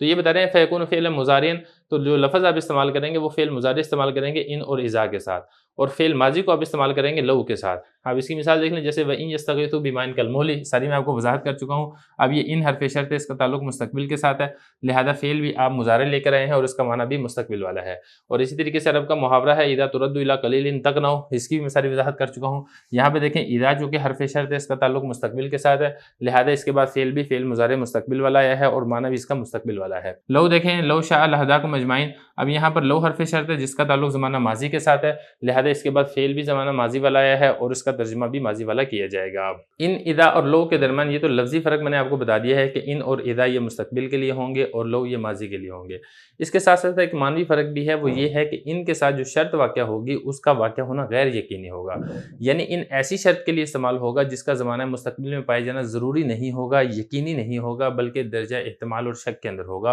ہو بھی سکتی ہے اور نہیں بھی ہو سکتی ہے۔ لیکن جو اذا ہے اس کا استعمال ایسی شرط کے ساتھ ہوتا ہے جس کا پورا ہونا یقینی ہو، یعنی اذا ایسی شرط کے لیے استعمال کیا جائے گا جس شرط کا وقوع زمانہ مستقبل میں ضروری اور یقینی ہو۔ اسی وجہ سے اذا کے ساتھ جو آپ فعل استعمال کریں گے وہ فعل ماضی استعمال کیا جاتا ہے، کیونکہ دیکھیں ماضی کا جو فعل ہے نا، ماضی میں جو چیز ہو چکی ہوتی ہے وہ ایک پکی اور یقینی ہوتی ہے، تو اذا اگرچہ مستقبل کے لیے آتا ہے لیکن یہاں پر بھی ہم فعل ماضی اس لیے استعمال کر لیتے ہیں کہ جیسے ماضی کا وقوع یقینی ہے تو لہذا یہ بتانا یہ چاہ رہے ہوتے ہیں، اشارہ اس بات کی طرف کرنا مقصود ہوتا ہے کہ یہ جو مستقبل کے اندر واقعہ ہوگا اس کا وقوع بھی یقینی ہے، یہ درجہ ظن کے اندر نہیں ہے، درجہ احتمال اور درجہ شک کے اندر نہیں ہے۔ اب ذرا عبارت دیکھیں، فرما رہے ہیں کہ والفرق بین ان و اذا، اب ان اور اذا کے درمیان جو معنوی فرق ہے وہ بتا رہے ہیں کہ ان اور اذا کے درمیان معنوی فرق یہ ہے کہ اصل عدم جزم یعنی یقین کا نہ ہونا ہے شرط کے واقع ہونے کا، یعنی جو شرط کا وقوع ہے یہ یقینی نہیں ہے، غیر یقینی ہے، مع ان کے ساتھ جو شرط تو آ رہی ہے لیکن اس کا وقوع یقینی نہیں ہے۔ والجزم بوقوعہ، اور یقین ہے بوقوعہ اس کا واقع ہونے کا، یعنی جو شرط ہے اس کا وقوع یقینی ہے، مع اذا، جب اذا کے ساتھ شرط آپ لے کر آئیں گے۔ اسی وجہ سے غالب استعمال ہوتا ہے فعل ماضی کا اذا کے ساتھ، تو اگرچہ ماضی کے لیے لو استعمال ہوتا ہے لیکن ہم اذا کے بعد بھی فعل ماضی اس لیے لے آتے ہیں کہ جس طریقے سے فعل ماضی جو زمانہ گزر چکا ہے اس میں اس کا وقوع یقینی ہو چکا ہے، لہذا اس کے بعد جو مستقبل کے اندر جو فعل آئے گا اس کا یقین بتانے کے لیے بھی ہم یہاں پہ ماضی کا استعمال کر لیتے ہیں۔ یہی فرما رہے ہیں کہ غلبہ استعمال فعل ماضی کا کیا جاتا ہے اذا کے ساتھ، فَكَأَنَّ الشَّرْطَ، گویا کہ یہ جو شرط ہے یہ بالفعل واقع ہو چکی ہے، اگرچہ بھی واقع نہیں ہوئی، مستقبل کے اندر واقع ہوگی، لیکن فعل ماضی لا کے یہ بتانا مقصود ہوتا ہے کہ یہ واقع ہو چکی ہے، یعنی اس کا وقوع یقینی ہے، اس کا وقوع احتمالی نہیں ہے۔ بخلاف ان کے اندر ایسا نہیں ہوتا، ان کے بعد شرط تو آتی ہے لیکن اس کا وقوع یقینی نہیں ہوتا بلکہ احتمالی ہوتا ہے۔ اب اس کی مثال دیکھ لیں، جیسے کہ اگر آپ یہ کہتے ہیں نا ان ابرأ من مرضی اتصدق ب1000 دینار، اگر میں بری ہو جاؤں یعنی میں صحت یاب ہو جاؤں اپنی بیماری سے، اتصدقو تو میں صدقہ کروں گا 1000 دینار کا۔ اب یہاں پہ دیکھیں یہ ان لے کر آئے ہیں اب، اور ان کے بارے میں نے آپ کو بتایا ہے کہ اس کے بعد جو شرط ہوتی ہے اس کا وقوع یقینی نہیں ہوتا ہے۔ تو اب یہاں پہ بھی دیکھیں اس کا جو وقوع ہے یعنی جو صحت یابی ہے اس کا واقعہ ہونا یقینی نہیں ہے، بلکہ آپ کو احتمال ہے کہ شاید پتہ نہیں میں ٹھیک ہوں گا یا میں ٹھیک نہیں ہوں گا، اگر میں ٹھیک ہو گیا تو میں 1000 دینار صدقہ کروں گا۔ تو یہ بتا رہے ہیں کنت شاکن فی البری، آپ کو شک ہوتا ہے صحت یابی میں، اس لیے آپ یہاں پہ ان کا حرف شرط کا استعمال کر رہے ہیں۔ لیکن اگر آپ اذا استعمال کرتے ہیں اور آپ یہ کہتے ہیں اذا بری تو من مرضی، جب میں بری ہو جاؤں گا اپنی بیماری سے تصدق تو میں صدقہ کروں گا۔ اب پہلی بات اب یہاں پر یہ سمجھے کہ اذا کے بعد بری تو لے کر رہے ہیں جو کہ فعل ماضی ہے۔ اب یہاں پہ اگرچہ یہ فعل ماضی ہے لیکن اس کا تعلق فعل مستقبل کے ساتھ ہے، کیونکہ میں نے آپ کو بتایا تھا کہ لفظ کا اعتبار نہیں ہوتا بلکہ معنی کا اعتبار ہوتا ہے۔ تو جب اذا کا تعلق معنی مستقبل کے ساتھ ہے تو اس کے بعد اگرچہ فعل ماضی آ رہا ہے لیکن اس کے اندر بھی آپ نے معنی مستقبل والا ہی کرنا ہے۔ اور دوسری بات یہ ہے کہ اذا کا جو استعمال ہے وہ یقین کے لیے ہوتا ہے۔ یہ والا جملہ تب استعمال کریں گے جب آپ کو بیماری سے شفا یابی کا یقین ہوگا۔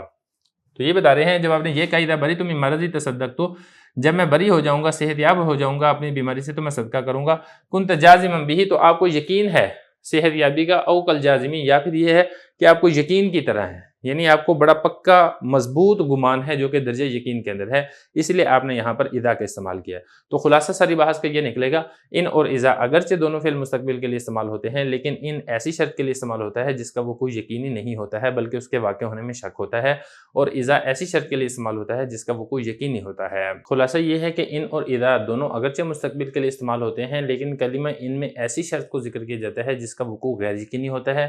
جبکہ اس کے برعکس اذا میں ایسی شرط کو ذکر کیا جاتا ہے جس کا وقوع یقینی اور ضروری ہوتا ہے۔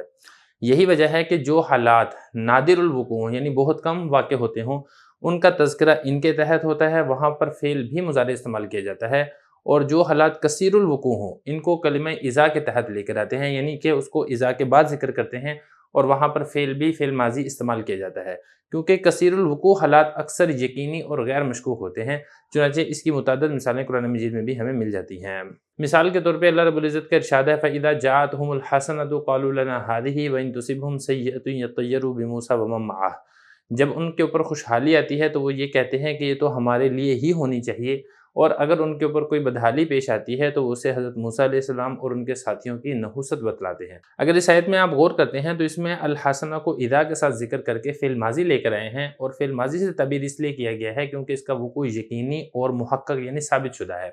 کیونکہ حسنہ سے مراد یہاں پہ مطلق حسنہ ہے جو اپنے اطلاق کی وجہ سے بہت سی انواع اور بہت سی اقسام کو شامل ہے۔ اور دوسری بات یہاں پر یہ ہے کہ الحسنہ یہ معرفہ ہے، اس کے اوپر جو الف لام جنسی لے کر آئے ہیں یہ اس کی دلیل ہے کہ اس کی جو انواع ہیں وہ بہت سی ہیں، اقسام اس کی بہت ساری ہیں جن کو الحسنہ کا لفظ شامل ہے۔ مثال کے طور پہ حسنہ میں مال اور اولاد کا اضافہ، پیداواری اور رزق کی کثرت وغیرہ، یہ ساری کی ساری چیزیں اس کے تحت داخل اور شامل ہیں۔ جبکہ اس کے برعکس جو سیئہ ہے یہ ایک نادر الوقوع چیز ہے، اس لیے اس کو ان اور فعل مضارع کے ساتھ ذکر کیا گیا ہے۔ سیئہ کے نادر الوقوع ہونے کی وجہ یہاں پر یہ ہے کہ سیئہ سے مراد یہاں پر ایک خاص قسم کی برائی ہے، یعنی خشک سالی، جس کو جدب عربی کے اندر کہا جاتا ہے۔ اس آیت میں قوم فرعون کی جہالت کا ذکر کیا گیا ہے کہ وہ ہر قسم کی بھلائی کی نسبت اپنی طرف کیا کرتے تھے اور اللہ تعالیٰ کی عطا کردہ نعمتوں کا انکار کیا کرتے تھے، جبکہ اس کے برعکس جو برائی ہے، برائی کی نسبت حضرت موسیٰ علیہ السلام اور ان کے ساتھیوں کی طرف کیا کرتے تھے۔ اب ذرا عبارت دیکھیں، فرما رہے ہیں کہ وَعَلَى ذَلِكَ، اسی وجہ سے، یعنی ان اور اذا میں جو فرق آپ کو بتایا ہے معنی کے اعتبار سے اسی کے اوپر بتا رہے ہیں کہ اسی وجہ سے ہم یہ کہتے ہیں کہ جو احوال نادرہ ہیں یعنی وہ احوال جو بہت کم پیش آتے ہیں اس کو ذکر کیا جاتا ہے ان کی جگہ میں، اور وہ احوال جو کثیر الوقوع ہیں یعنی کثرت کے ساتھ پیش آتے ہیں ان کو اذا کی جگہ میں ذکر کیا جاتا ہے۔ اسی وجہ سے اللہ تعالیٰ کا یہ والا فرمان بھی ہے فَإِذَا جَاءَتْهُمُ الْحَسَنَةُ، جب ان کو کوئی بھلائی ملتی ہے قَالُوا لَنَا هَٰذِهِ، تو وہ کہتے ہیں ہم اسی کے مستحق ہیں۔ وَإِن تُصِبْهُمْ سَيِّئَةٌ، اور اگر ان کو کوئی برائی پہنچتی ہے يَطَّيَّرُوا بِمُوسَىٰ وَمَن مَّعَهُ، تو اس کی وہ نحوست کی نسبت کرتے ہیں حضرت موسیٰ علیہ السلام کی طرف اور حضرت موسیٰ علیہ السلام کے متبعین کی طرف۔ اب یہاں پہ دیکھیں چونکہ اچھائی کا آنا یہ محقق ثابت شدہ تھا، کیونکہ یہاں پر جو حسنہ ہے، حسنہ سے مراد مطلق حسنہ ہے، حسنہ سے مراد کوئی حسنہ اچھائی کی کوئی خاص قسم نہیں ہے۔ مثال کے طور پہ اس سے مراد صرف یہ نہیں ہے کہ صرف یہاں سے مراد مال ہو، یا اس سے مراد صرف دولت ہو، یا اس سے مراد کوئی آخرت کی چیز، ایسا نہیں ہے، بلکہ یہ مطلق حسنہ ہے جو انواع کثیرہ کو شامل ہے۔ کیوں آپ یہ کیسے بات کہہ سکتے ہیں کہ یہاں پہ حسنہ سے مراد مطلق حسنہ ہے جو انواع کثیرہ کو شامل ہے؟ اس کی وجہ یہ ہے کہ یہ حسنہ کو یہاں پہ معرفہ ذکر کیا گیا ہے، اور اس کے اوپر جو الف لام ہے یہ الف لام جنس کا ہے، مطلب یہ کہ حسنہ کی جنس کی جتنی بھی اچھائیاں ہیں وہ ساری کی ساری اس حسنہ کے لفظ میں داخل اور شامل ہیں۔ ذکر مع اذا وعبر عنہ بالماضی، دوسری بات یہاں پر یہ ہے کہ جو حسنہ ہے اس کو اذا کے ساتھ ذکر کیا گیا ہے اور اس کے بعد فعل ماضی لے کر آئے ہیں، کیونکہ یہاں پہ دیکھیں نا قرآن مجید کی آیت میں اگر آپ غور کریں جاءت، یہ فعل ماضی ہے جو کہ اذا کے بعد آ رہا ہے، تو بتانا یہ چاہ رہے ہیں کہ جو اچھائی ہے، ایک تو یہ ہے کہ اس کی انواع زیادہ ہیں، اور دوسرا یہ کہ اس کا ملنا اور اس کا واقع ہونا یہ یقینی اور ثابت شدہ ہے جیسا کہ فعل ماضی کے اندر ہوتا ہے۔ لیکن اس کے برعکس جو سیاح ہے، اس کو یہاں پہ معرفہ نہیں لے کر آئے، سیاح کو یہاں پہ نکرہ لے کر آئے ہیں، تو سیاح کیا یہ نادر الوقوع ہے،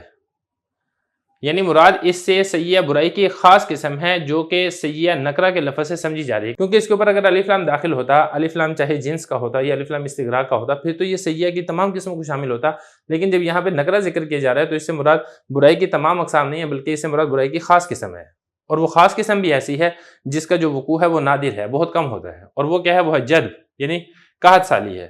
پھر اسی وجہ سے اس کو ان کے ساتھ ذکر کیا گیا اور اس کے بعد فعل مضارع لے کر آئے ہیں۔ تو خلاصہ کلام یہ ہے کہ اس آیت کے اندر بھی اسی چیز کا، اسی پیٹرن کا خیال و لحاظ کیا گیا ہے کہ جس کا وقوع یقینی تھا اس کے لیے تو اذا کا استعمال کیا گیا ہے، جس کا وقوع نادر تھا، بہت کم تھا، اس کے لیے ان کا استعمال کیا گیا ہے۔ تو آیت کے اندر من وصفہم کفار کی صفت ذکر کی جا رہی ہے کہ اللہ تعالیٰ کی نعمتوں کا انکار کیا کرتے تھے، وشدت تحامل، اور مظالم کی سختیاں حضرت موسیٰ علیہ السلام پر اور ان کے ساتھیوں پر، ما لا یخفی جو کہ مخفی نہیں ہے۔ تو یہ کفار کی یہ ایک بری صفت ذکر کی جا رہی ہے کہ اللہ تعالیٰ کی نعمتوں کا انکار کیا کرتے تھے، حضرت موسیٰ علیہ السلام کے اوپر مظالم کی سختیاں، مطلب یہ کہ جتنی بھی اللہ تعالیٰ کی جانب سے کوئی برائی اور آزمائش آتی تھی اس کی نسبت وہ حضرت موسیٰ علیہ السلام کی طرف کیا کرتے تھے۔ بسم اللہ الرحمن الرحیم۔ دروس البلاغہ کا الباب الخامس ہے فی الاطلاق والتقیید، سبق نمبر 5 میں خوش آمدید۔ لو ماضی میں شرط کے لیے استعمال ہوتا ہے، اس کے بارے میں ہم آج کے سبق میں پڑھیں گے۔ عبارت دیکھ لیں، ولو للشرط فی المضی ولذا یلیہ الفعل الماضی نحو ولو علم اللہ فیہم خیرا لاسمعہم، ومما تقدم یعلم ان المقصود بالذات من الجملة الشرطیة هو الجواب، فإذا قلت ان اجتهد زید اکرمته كنت مخبرا بأنك ستكرمه ولكن في حال الاجتهاد لا في عموم الأحوال، ويتفرع على هذا أنها تعد خبریة أو إنشائیة باعتبار جوابها۔ ترجمہ دیکھ لیں، اور لو ماضی میں شرط کے لیے استعمال ہوتا ہے، اسی وجہ سے اس کے ساتھ فعل ماضی ملا ہوا ہوتا ہے، جیسے کہ اللہ تعالیٰ کا فرمان ہے وَلَوْ عَلِمَ اللَّهُ فِيهِمْ خَيْرًا لَّأَسْمَعَهُمْ، اور جو بات پہلے گزر چکی ہے اسی والی بات معلوم ہوتی ہے کہ مقصود بالذات جملہ شرطیہ سے وہ اس کا جواب ہوتا ہے۔ جب آپ یہ کہتے ہیں ان اجتہد زید اکرمتہ، تو آپ خبر دینے والے ہوتے ہیں کہ آپ عنقریب اس کا اکرام کریں گے، لیکن اس کی کوشش کرنے کی حالت میں، نہ کہ عمومی حالتوں میں۔ اور اسی پر متفرع ہوتی ہے یہ والی بات کہ جملہ شرطیہ کو جملہ خبریہ یا جملہ انشائیہ شمار کیا جائے گا اس کے جواب کے اعتبار سے۔ عبارت و ترجمہ ہو چکا ہے، اب چلتے ہیں اس کی تشریح کی طرف۔ گزشتہ سبق کے اندر ہم نے ان اور اذا کے بارے میں مکمل تفصیل پڑھ لی ہے، اور ان اور اذا میں کیا فرق ہے یہ بھی ہم واضح کر چکے ہیں۔ آج کے سبق کے اندر جو تیسرا حرف شرط ہے لو، اس کے بارے میں تفصیل بیان کی جا رہی ہے کہ لو ایک ایسی شرط کے لیے آتا ہے جس کا تعلق زمانہ ماضی کے ساتھ ہو۔ دوسرے لفظوں میں آپ یہ بھی کہہ سکتے ہیں کہ لو کا مدخول زمانہ ماضی یعنی فعل ماضی ہوتا ہے۔ تیسرے لفظوں میں آپ ایسے بھی کہہ سکتے ہیں کہ لو کا دخول فعل ماضی کے اوپر ہوتا ہے۔ اب اس کی مثال یہ ہے، اللہ تعالیٰ قرآن مجید کے اندر ارشاد فرماتے ہیں وَلَوْ عَلِمَ اللَّهُ فِيهِمْ خَيْرًا لَّأَسْمَعَهُمْ، اگر اللہ تعالیٰ ان کے بارے میں کوئی بھلائی کی بات جان لیتا تو اللہ تعالیٰ ان کو ضرور سنا دیتا۔ اب یہاں پہ دیکھیں لو حرف استعمال کیا جا رہا ہے، اور اس کا جو مدخول ہے عالمہ، یہ فعل ماضی ہے، تو فعل ماضی یہاں پر شرط کے لیے استعمال ہو رہی ہے کہ اگر ماضی کے اندر ان کے اندر بھلائی اور خیر کا ثبوت ہوتا تو اللہ تعالیٰ انہیں سننے کی توفیق بھی دیتے۔ اب یہاں پر یہ جو لو ہے یہ انتفاع ثانی کے لیے آ رہا ہے، انتفاع ثانی ہے یعنی دوسری بات نہیں ہو رہی ہے۔ جو اللہ تعالیٰ نے فرمایا اسمعہم، اللہ تعالیٰ ان کو سنا دیتا، تو اللہ تعالیٰ نے ان کو نہیں سنایا، کیوں؟ اس کی وجہ یہ ہے انتفاع اول کہ پہلی بات نہیں پائی جا رہی ہے، ان کے اندر خیر اور بھلائی نہیں ہے۔ اگر ان کے اندر خیر اور بھلائی ہوتی تو پھر دوسری بات بھی پائی جاتی ہے، اللہ تعالیٰ ان کو پھر سننے کی توفیق بھی عطا کر دیتے۔ آپ یہ بھی کہہ سکتے ہیں اللہ تعالیٰ ان کو سنا بھی دیتے۔ اور ذرا عبارت دیکھیں، فرما رہے ہیں کہ لو یہ زمانہ ماضی میں شرط کے لیے آتا ہے، اسی وجہ سے لو کے ساتھ ملی ہوتی ہے فعل ماضی۔ یہ جو یلی جہاں ہے یہ لوٹ رہی ہے حازم لو کی طرف، اور یہ جو الفعل الماضی ہے یہ یلیہ کا فاعل ہے، جیسے کہ اس کی مثال ہے وَلَوْ عَلِمَ اللَّهُ فِيهِمْ خَيْرًا لَّأَسْمَعَهُمْ۔ اگلی بات یہاں پر یہ ذکر کی جا رہی ہے کہ جملہ شرطیہ میں مقصود بذات شرط نہیں ہوتا بلکہ جواب شرط ہوتا ہے، اور شرط حکم کے لیے صرف قید کے طور پر ذکر کی جاتی ہے۔ مثال کے طور پہ اگر کوئی شخص یہ کہتا ہے اِنِ اجتہد زید اکرمتہ، اگر زید محنت کرے گا تو میں اس کا اکرام کروں گا، تو اس جملے کا مطلب یہ ہے کہ متکلم زید کے اکرام کی خبر دینا چاہ رہا ہے کہ متکلم زید کو جلد ہی اکرام دے دے گا۔ لیکن یہ جو اکرام دینا ہے یہ تمام حالتوں کے اندر نہیں ہے، اکرام کو معلق کیا جا رہا ہے محنت کے ساتھ، یعنی متکلم ہر حالت کے اندر زید کے اکرام لینے کو مراد نہیں لے رہا ہے۔ اب جب ہمیں یہ والی بات معلوم ہو گئی ہے کہ جملہ شرطیہ میں شرط مقصود نہیں ہوتی ہے بلکہ جواب شرط ہی مقصود ہوتا ہے، تو جب جواب شرط مقصود ہوتا ہے تو اس جواب شرط کو دیکھ کر ہی جملہ شرطیہ کی خبریہ یا انشائیہ ہونے کا فیصلہ کیا جائے گا۔ یعنی اگر جواب سے کسی چیز کے متعلق خبر دینا مقصد ہے تو پھر پورے کا پورا جملہ شرطیہ خبریہ ہوگا، اور اگر جواب سے کسی چیز کی طلب معلوم ہو رہی ہے تو پھر اس صورت کے اندر پورے کا پورا جملہ وہ خبریہ نہیں بلکہ انشائیہ ہوگا۔ دیکھیں ذرا یہ بتا رہے ہیں وَمِمَّا تَقَدَّمَ، جو بات ساری تفصیل سے ہو چکی ہے، اس سے یہ والی بات معلوم ہو رہی ہے کہ مقصود بذات جملہ شرطیہ سے وہ جملہ شرطیہ کا جواب ہوتا ہے، جملہ شرطیہ نہیں ہوتا۔ جب آپ یہ کہیں گے مثال کے طور پہ انی اجتہد زید اکرمتہ، اگر زید نے کوشش کی تو میں اس کا اکرام کروں گا، کنت مخبرن، تو آپ خبر دینے والے ہیں بانک ستکرمہ، کہ آپ اس کا عنقریب اکرام کریں گے۔ تو یہ جو جملہ ہے انی اجتہد زید اکرمتہ، اس جملے کے اندر یہ جو شرط ہے یہ مقصود نہیں ہے، مقصود یہ ہے جزا۔ لیکن یہ جو اکرام ہے یہ حالت اجتہاد میں ہے، محنت اور کوشش کی حالت میں، لا فی عموم الاحوال، عام حالتوں کے اندر نہیں ہے، تو اس لیے یہ جو شرط ہے اس کو بطور قید کے جملے کے اندر ذکر کیا جا رہا ہے۔ اور اسی پر ایک اور بات بھی متفرع ہوگی کہ جب جملہ شرطیہ کے اندر جو اعتبار کیا گیا ہے وہ جواب شرط کا کیا گیا ہے، تو اگر جواب شرط خبریہ ہے تو پھر جملہ شرطیہ مکمل خبریہ ہوگا، اور اگر جواب شرط وہ خبریہ نہیں بلکہ انشاء ہے تو پھر اس کے اندر پورے کا پورا جملہ شرطیہ وہ جملہ انشائیہ شمار کیا جائے گا اپنے جواب کے اعتبار سے۔ بسم اللہ الرحمن الرحیم، دروس البلاغہ کا الباب الخامس ہے فی الاطلاق والتقیید، سبق نمبر 6 میں خوش آمدید۔ نفی کے ساتھ جملے کو مقید کرنا، اس کے بارے میں ہم انشاءاللہ آج کے سبق میں پڑھیں گے۔ عبارت دیکھ لیں، وَأَمَّا النَّفْيُ فَالتَّقْيِيدُ بِهِ يَكُونُ بِسَلْبِ النِّسْبَةِ عَلَى وَجْهٍ مَخْصُوصٍ مِمَّا تُفِيدُهُ أَحْرُفُ النَّفْيِ وَهِيَ سِتَّةٌ لَا وَمَا وَإِنْ وَلَمْ وَلَمْ وَلَمَّا، فَلَا لِنَفْيٍ مُطْلَقًا وَمَا وَإِنْ لِنَفْيِ الْحَالِ إِنْ دَخَلَ عَلَى الْمُضَارِعِ وَلَنْ لِنَفْيِ الْإِسْتِقْبَالِ وَلَمْ وَلَمَّا لِنَفْيِ الْمُضِيِّ إِلَّا أَنَّهُ بِلَمَّا يَنْسَحِبُ عَلَى زَمَنِ التَّكَلُّمِ وَيُخْتَصُّ بِالْمُتَوَقِّعِ وَعَلَى هَذَا فَلَا يُقَالُ لَمَّا يَقُمْ زَيْدٌ ثُمَّ قَامَ وَلَا لَمَّا يَجْتَمِعُ النَّقِيضَانِ كَمَا يُقَالُ لم يكن ثم قام ولم يجتمع، فلما في النفي تقابل قد في الإثبات وحينئذ يكون منفيا قريبا من الحال فلا يصح لما يجيء محمد في العام الماضي۔ ترجمہ دیکھ لیں، بہرحال نفی کے ذریعے سے جملے کو مقید کرنا یہ نسبت کے سلب کرنے کے لیے ہوتا ہے ایک مخصوص طریقے پر جس کا فائدہ دیتے ہیں نفی میں سے حرف، اور یہ 6 حروف ہیں، لا، ما، ان، لن، لم اور لما۔ لا مطلقاً نفی کے لیے آتا ہے، اور ما اور ان فی الحال نفی کے لیے آتے ہیں اگر یہ دونوں مضارع پر داخل ہوں، اور لن مستقبل کے نفی کے لیے آتے ہیں، لم اور لما گزشتہ زمانے کی نفی کے لیے آتے ہیں، مگر اس میں فرق یہ ہے کہ لما اس نفی کو کھینچ کر لے آتا ہے بولنے کے زمانے تک، اور یہ خاص ہوتا ہے ایسی چیزوں کے ساتھ جس کا پیش ہونا متوقع ہو۔ یہی وجہ ہے ایسا نہیں کہا جا سکتا لما یکم زیدن ثم قام، اور نہ ہی یہ کہا جا سکتا ہے لما یجتمع النقیضان، جس طریقے سے آپ یہ کہہ سکتے ہیں لم یکم ثم قام اور لم یجتمع۔ تو لہذا لما نفی میں مقابل میں آتا ہے ایسے قد کے جو جملہ مثبت میں ہوتا ہے، اور اسی وجہ سے یہ ایسے جملے کی نفی کرتا ہے جو حال کے قریب ہو، لہذا یہ کہنا صحیح نہیں ہے لما یجی محمد فی العام الماضی۔ عبارت و ترجمہ ہو چکا ہے، اب چلتے ہیں اس کی تشریح کی طرف۔ حکم کبھی مطلق ہوتا ہے اور کبھی حکم کو مقید کیا جاتا ہے۔ اگر حکم مقید ہو تو مختلف چیزوں کے ساتھ وہ مقید ہوتا ہے۔ آج کے سبق کے اندر ہم یہ پڑھیں گے کہ کبھی کبھی حرف نفی کے ساتھ بھی کلام کو، حکم کو مقید کر دیا جاتا ہے تاکہ نسبت کو ایسے مخصوص طریقے سے سلب کیا جا سکے جو مخصوص طریقہ حرف نفی سے جس کا فائدہ حاصل ہوتا ہے، اور وہ حرف نفی کتنے ہیں؟ وہ کل 6 ہیں جو کہ یہاں پہ ذکر کیے جا رہے ہیں۔ اور عبارت دیکھیں، فرما رہے ہیں کہ نفی یعنی حرف نفی کے ذریعے سے تقیید بھی جملے کو مقید کیا جاتا ہے، حکم کو مقید کیا جاتا ہے۔ یہ ہوتا ہے اس لیے ہوتا ہے کہ نسبت کو سلب کیا جائے، علی وجہ مخصوص، ایسے مخصوص طریقے سے آپ نسبت کو سلب کر لیں، حکم کی نفی کر لیں، وہ جو سلب ہے وہ ایسا ہو جس کا فائدہ حرف نفی میں سے کوئی حرف دے رہا ہے۔ اب یہ جو احرف ہے یہ جمع ہے حرف کی، اب وہ کون سے ہیں؟ وہ 6 ہیں۔ ان میں سے کون کون سے ہیں؟ ان میں سے پہلا لا ہے، دوسرا ما ہے، تیسرا ان ہے، چوتھا لن ہے، پانچواں لم ہے، اور چھٹا لما ہے۔ اب اس کے بعد ایک ایک کر کے ان ساروں کے بارے میں تفصیل اور وضاحت بتائیں گے۔ سب سے پہلے آپ یہ سمجھیں کہ لام الف لا یہ حرف ہے جو کہ مطلق نفی کے لیے آتا ہے، یعنی لام الف لا کے ذریعے سے اگر آپ نفی کر رہے ہیں تو اس میں کوئی خاص زمانے کی نفی نہیں ہوگی، یعنی ایسا نہیں ہے کہ ماضی کی نفی ہو یا حال کی نفی ہو یا استقبال کی نفی ہو، کسی زمانے کی قید نہیں ہوتی ہے، جیسے دوسرے حرف نفی کے اندر کسی نہ کسی زمانے کی قید ہوتی ہے۔ بالکل اسی طریقے سے لام الف لا کے ذریعے سے جب آپ نفی کرتے ہیں تو کسی جگہ کی قید نہیں ہوتی۔ مثال کے طور پہ آپ یہ نہیں کہیں گے لا زید فی الدار، کیونکہ اب یہاں پہ دیکھیں لا سے تو آپ نے مطلقاً زید کی نفی کر دی، لیکن فی الدار کہہ کے آپ نے اس کو مقید کر دیا ہے، جبکہ جو لام الف لا ہے یہ ایسی نفی کے لیے آتا ہے جو مطلق ہوتی ہے، نہ تو وہ کسی زمانے کے ساتھ مقید ہوتی ہے اور نہ ہی وہ کسی جگہ کے ساتھ مقید ہوتی ہے۔ دوسرے نمبر پہ سمجھے کہ میم الف ما اور حمزہ نون زیر ان یہ فی الحال نفی کے لیے آتے ہیں، یعنی اس کے اندر زمانہ حال پایا جاتا ہے جس کی یہ نفی کی جاتی ہے، لیکن اس کے لیے شرط یہ ہے کہ یہ دونوں فعل مضارع پر داخل ہوں۔ میم الف ما کی مثال کیسے ہے؟ جیسے ما یکتب زید، زید نہیں لکھ رہا، یعنی حال کے زمانے کے اندر، اور ان کی مثال یہ ہے ان یقرأ زید، زید نہیں پڑھ رہا ہے، یعنی زمانہ حال کے اندر۔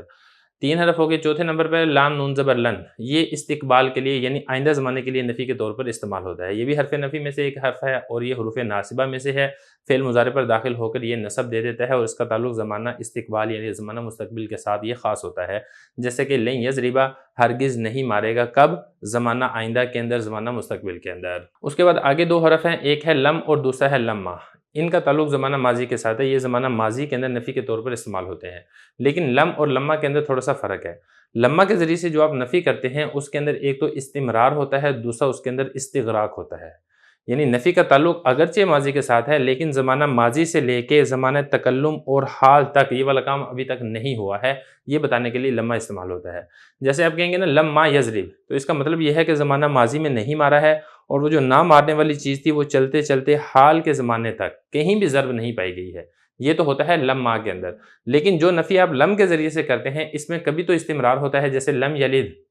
لم یولد، یہ زمانہ ماضی کے لیے بھی ہے اور یہ نفی حال کے لیے بھی ہے، استقبال کے لیے بھی ہے، لیکن کبھی ایسے بھی ہوتا ہے کہ لم کے اندر جو نفی ہوتی ہے وہ دائمی نہیں ہوتی۔ تو خلاصہ یہ ہے کہ لما کے اندر نفی کیا ہوگی؟ وہ دائمی ہوگی کہ ماضی سے لے کے حال تک کام نہیں ہوا ہے، اور لم کے اندر کبھی تو دوام ہوگا کہ زمانہ ماضی سے لے کے حال تک بلکہ آئندہ تک بھی کام نہیں ہوا ہے، اور کبھی دوام نہیں ہوگا، یعنی اس کا تعلق صرف زمانہ ماضی کے ساتھ ہوگا۔ مثال کے طور پہ اللہ رب العزت قرآن مجید میں ارشاد فرماتے ہیں لم یکن شیئا مذکورا، یعنی انسان کوئی ایسی چیز نہیں تھا کہ جس کا تذکرہ کیا جاتا، یعنی انسان کے اوپر پہلے عدم تھا۔ اب یہ دیکھیں پہلے تو ایک چیز نہیں پائی جا رہی تھی، انسان پایا نہیں جا رہا تھا، اب تو انسان وجود کے اندر آ چکا ہے، تو یہاں پر نفی تو ہے لیکن نفی کا دوام نہیں ہے۔ لم اور لما میں ایک اور فرق بھی ہے، وہ یہ ہے کہ لما کے ذریعے سے جو نفی کی جاتی ہے وہ ایسی چیزوں کی جاتی ہے جس کا حصول متوقع ہوتا ہے،